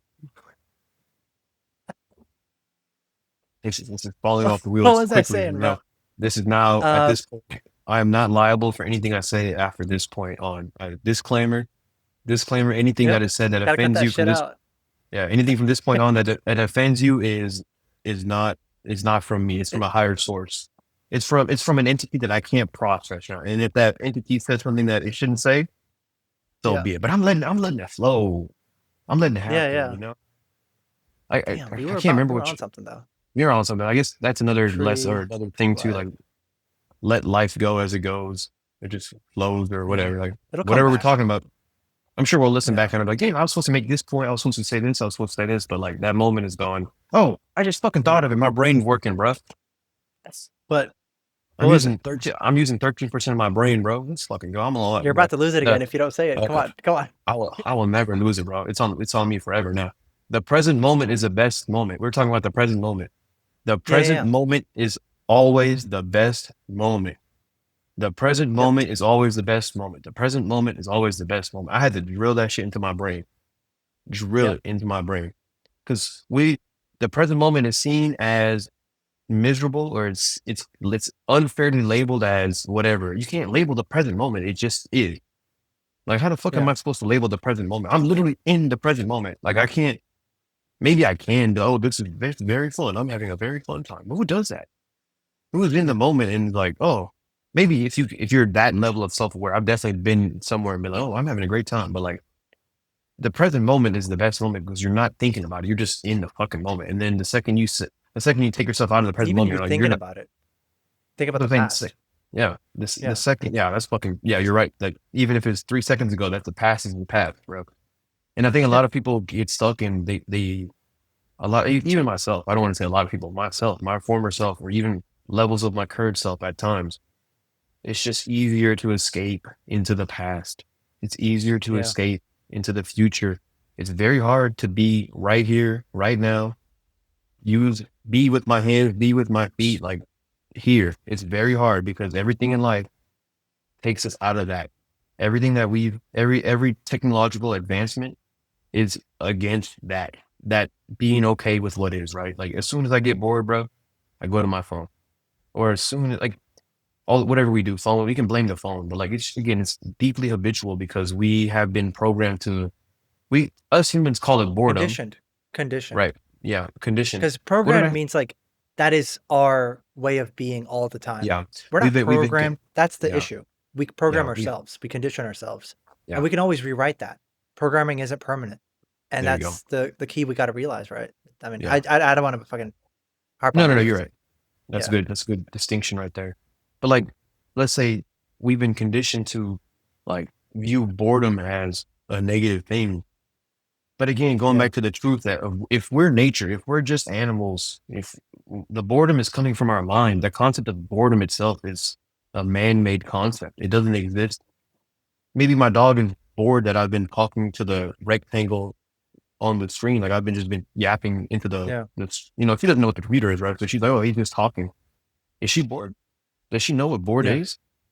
Like, do trees get bored, brother? I don't fucking know. This is, again, delirious levels of conversation that I'm having right now. But like But what are you this asking dog, though? I think hmm? the tree thing keeps coming up, but it's like I'm gonna let's just go on a little journey, all right? Why does the tree matter to you? The tree matters for a lot of different reasons, but mostly because it's the direct reflection of nature itself. It's like this thing that's way above me, that's grown out of the ground, started off as a Yeah. seed, and it was taken care of. It was nourished through the I don't know how plants grow. I don't fucking know all the things that happen when plants grow, but like It's fine. water, Yeah. Yeah. photosynthesis, whatever. This thing grows out the ground, and this thing provides and the next level stuff too. Like this tree has been created and it's grown, and then it provides a home for squirrels. It provides a home for insect. All the I don't again who knows all the different things, but it provides a home for other organisms. And then there's even Yeah. times where I could be in a hot day and I'm walking under the tree and I feel the blessings of the tree giving shade. Yeah. It just trees have been here forever, bro. Like a lot of nature itself has been here forever. So it's a really grounding. It's a really, this is gonna be awesome. Rooted, rooted in the truth of nature itself. Like it Yeah. is what it is. It's if I guess the phrase How did of you it come to is. appreciate that though? I You had know I, what I had, mean? That's the question. It's a one level I don't deeper. know. Is how did you come to appreciate that? I don't know. I don't know. Let me think. How I think I and had how do to. you experience that in that moment? That's like a thing on top of that. You got to be. I think you really got to be goofy enough to walk up to a tree and literally like compare, like ask the tree questions. I'm not even gonna joke to you. Like, hey, tree. Like, I get annoyed sometimes. How do you get annoyed? You got to Yeah. imagine what the tree would say, and you get a tree. You get to pick what the tree says. But like, what would the tree say? That's the question to you, bro. If you walked up to a tree and you were like, do you get sad about not being able to move? What Yeah. would the tree say? What do you think? I think the tree would say like, I'm just rooted and I'm happy where I am because that's where I live. It could be like, this is my home. I'm happy in my home. The Yeah, the tree would anyways, say but that. the tree could even be like, I don't know anything else. It is what it is. Like I am here. Yeah. I am where I'm supposed to be. I am where my roots are. Like again, we can go Yeah. endless making There's so analogies many about answers. what Yeah. the tree would say, but like what I'm saying, like it's one of those things where I had to deeply question and like again, if I think the connection with But you were nature was present with the tree though. That's the thing. You wouldn't have gotten I'm there present if with you my didn't take a present with moment yeah, present with with a myself and tree. the present Oh with yeah. myself Yeah. and the tree is just like the mirror.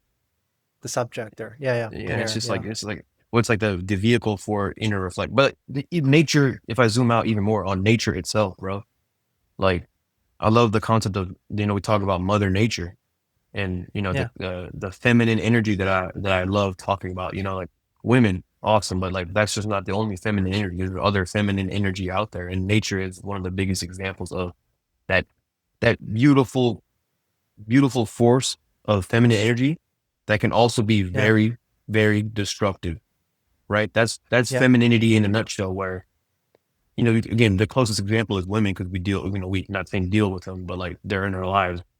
Women have the ability to nourish. They have the ability to completely like what I'm saying, like take life. They bring Yeah. life into the world. Like that is the essence of like wow, that's awesome. But hey, man, Yeah. women also have the tendency. They can also do some of the craziest shit, and they can also like completely like destroy everything. Right? Like there's been stories of women just completely like not And we just got man's, feminine not just energy within us too, as guys. It's absolutely. like a And ratio thing. yeah, and I So definitely have. There's definitely times where I've let that run amok, or not run amok, but be stronger than my masculine energy, and yeah. that's not where I want to be either. So kind of going back to, well, if nature is the representation of feminine energy, if women are the representation of feminine energy, and I want to keep experiencing like joy, love from nature, from women, then I got to come Yeah. from a masculine frame, right? So it almost, you asked the question of like, how did you get to the point of the tree? It's like in a way, like I had to realize like, oh, this is Mother Nature. If I want to be a masculine man, then I have to approach the tree from that frame of like, hey, like almost from a place of understanding rather than trying to change the tree or rather than trying to like, do what men like a common pitfall of man when it comes to women is trying to change women, right? We can't change women, bro. They are who they are. Like we can hopefully guide them to a certain way, but like a woman, that feminine energy is what it is. Like each woman has her unique feminine energy. They can always work on it, they can tweak it, but like the concept of like a hot woman, a woman that's high tempered, or like a woman that runs hot or is very like, talking about like very like just ready to fucking yell it or just go to 10, level 10 right away. That woman Yeah. is always going to be there and she has to do the work, or maybe she'll never do the work of correcting, adjusting to life and society. And then there's women on the other end of the spectrum that are super calm, super serene, super like this, like a cool breeze, right? But you think There's, about guys too. There's well, yeah, the violent same as guys like, and there's yeah, guys that are like stoic, like right. like a stone.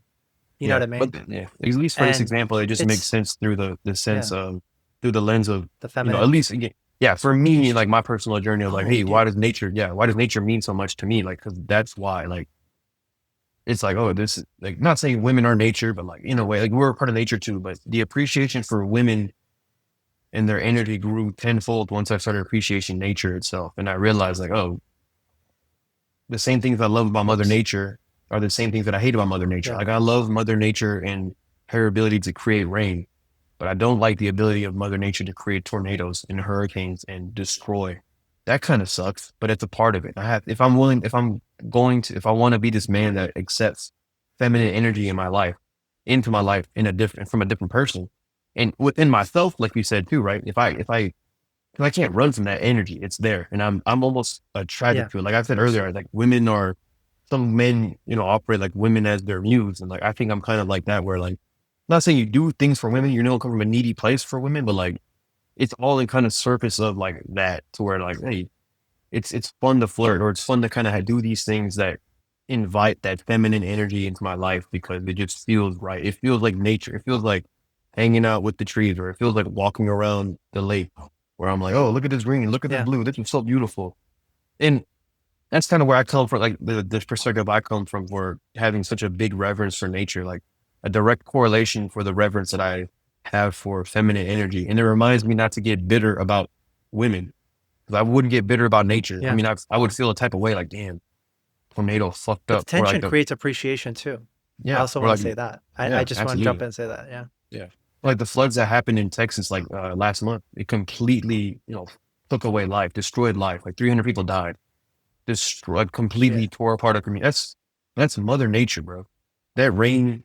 Now Yeah. again, there's conspiracy theories about that rain wasn't natural rain. I don't want to get into all that, but like the rain Shit. itself is, I know.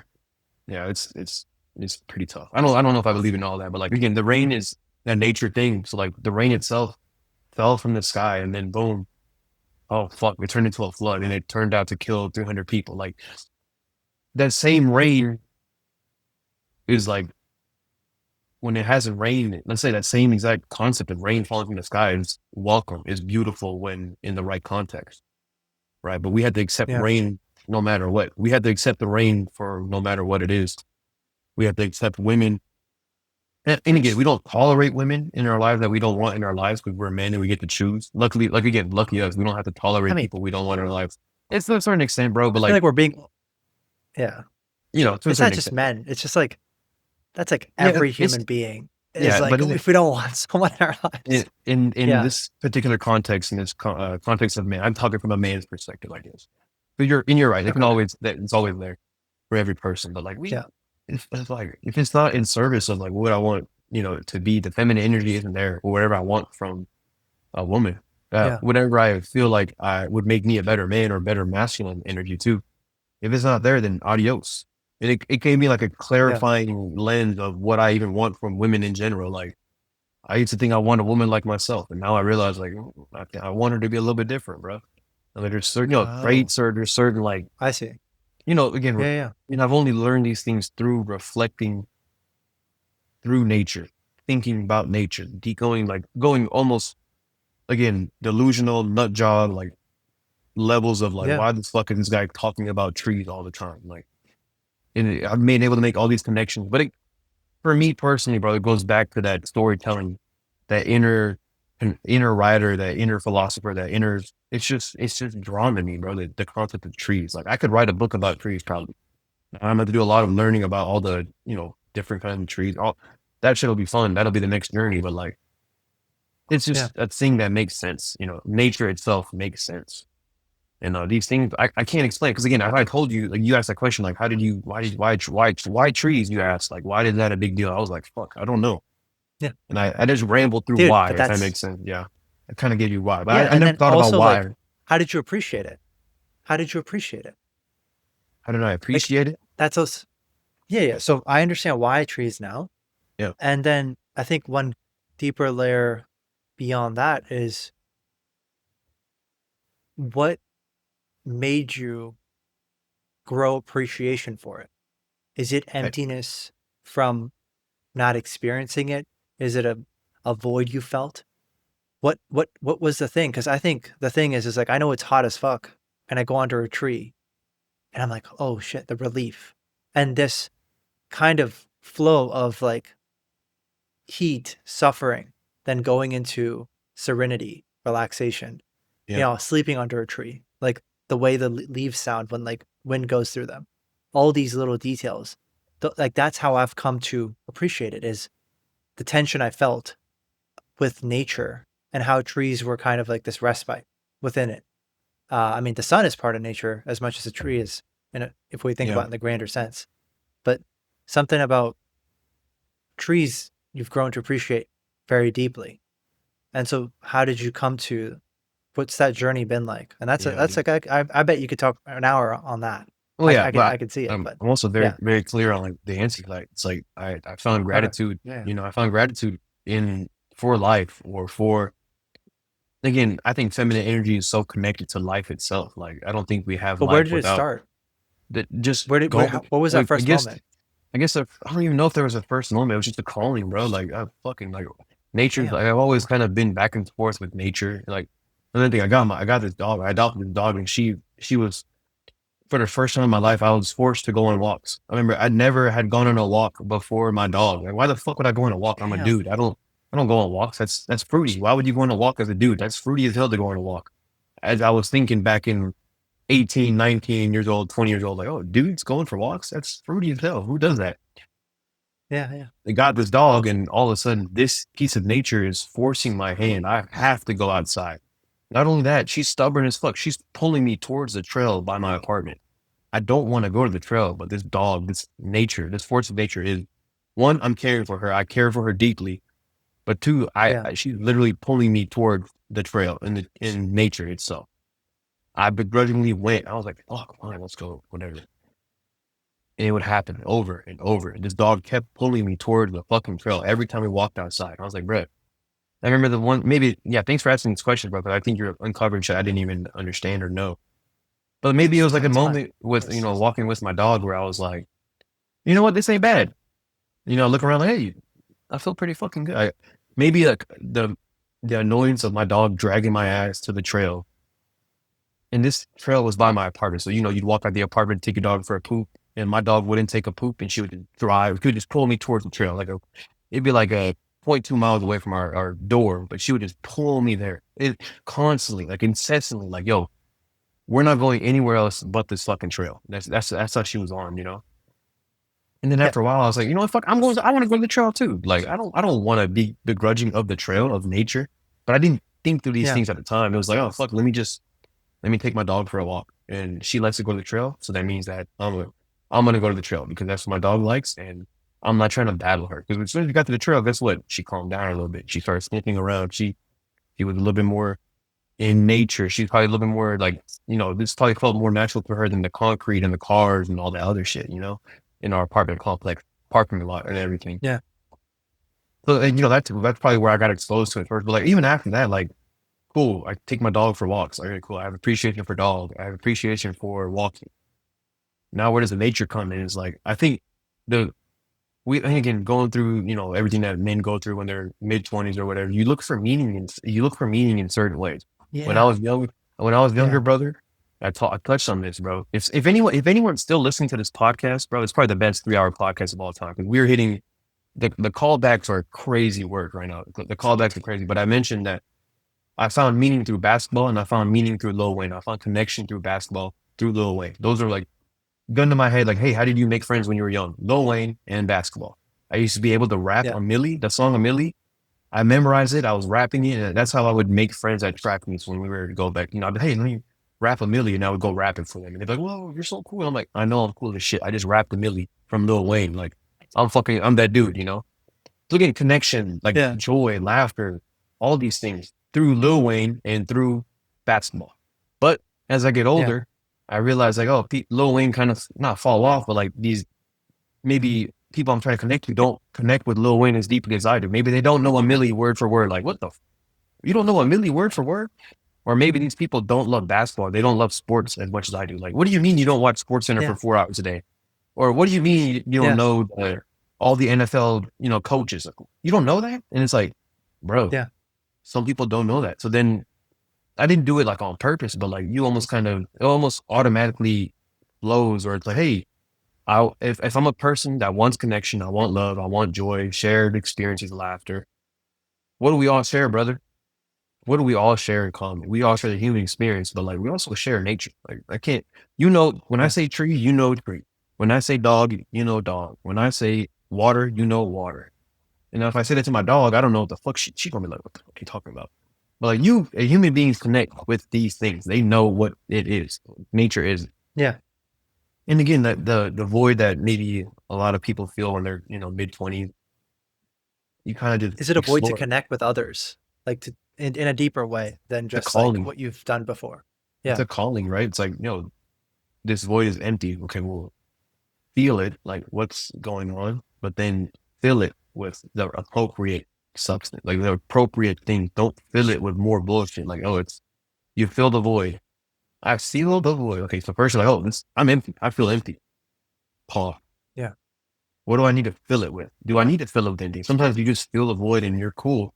But I really, Yeah. sometimes intuitively you're like, hey, maybe I should go out in nature more. And there's this trope, bro, of I hope I'm using the word trope the right way. There's this like idea of Stroke? a trope, TRU.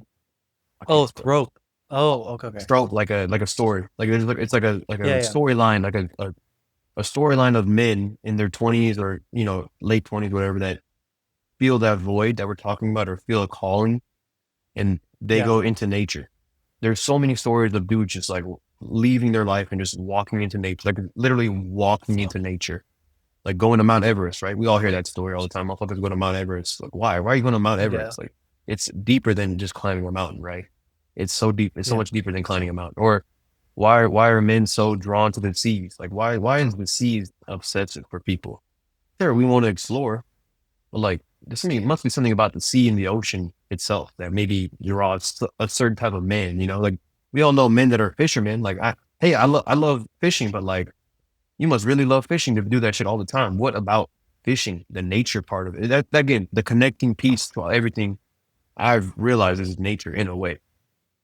And so if Yeah. that's the case, I had to find, and you go through these things, you're like, damn, bro, like, life is not going my way, but like, man, or maybe I can go walk in the woods, or maybe I go on the trail for a little bit and I walk around, or maybe, but it came to a point where I was like, I'm not going to spend time inside anymore as much as I used to. I'm going to spend more time outside. And this was 2, 3 years ago, figuring out things after the pandemic, after being stuck Yeah. inside, being forced to be inside. In Texas, it wasn't that bad, but in some places, I'm sure you couldn't even walk outside you couldn't appreciate nature. You couldn't do it. So during the pandemic, 2021, even, at towards the later spot when social distancing was still a thing, like nature was just always there for me. Like if I need to get out the house, I'm going to the trail, or I'm going to the lake, or I'm going, Gotcha. and luckily for me in Austin, we have a lot of trails, a lot of parks, a lot of trees, a lot of connecting pillars of a lot of like things that make me me. Like nature is a big Yeah. part of that. And I can't, yeah, and it's like, oh, bro, it's just fucking nature. Like, stare at the trees, take a picture, post it on your story, and keep it moving. But it's so much deeper than that for me. It's almost like life itself is nature. I've made that connection, maybe on accident or maybe on purpose, and maybe it's not even right. But like, it feels so fucking true that when I see tree, I see life. Or when I see I tree, think. I'm reminded of, Yeah. whatever. And I'm not saying it, bro. I'm not saying I'm walking around like, wow, what a tree. Wow, what a tree. Like I'm not lost in that. It's just more so when I'm in deep thought, or when I'm beating myself down, or when I'm fucking just hating on everything I'm doing, when I'm feeling like a loser, I look at tree and it'll just happen. Like, oh, fuck.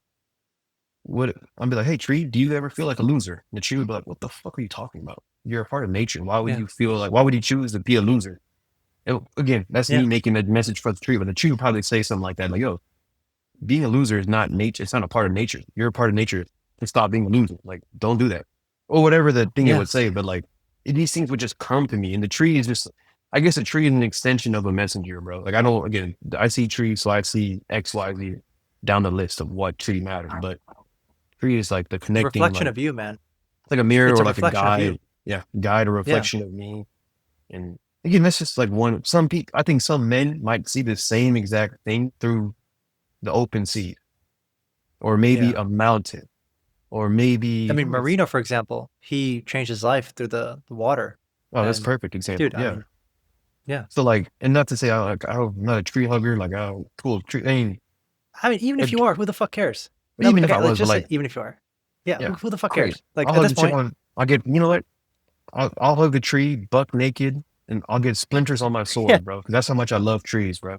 My sword will be, yeah, was splintered up, bro, but at least I'll say I love trees, you know?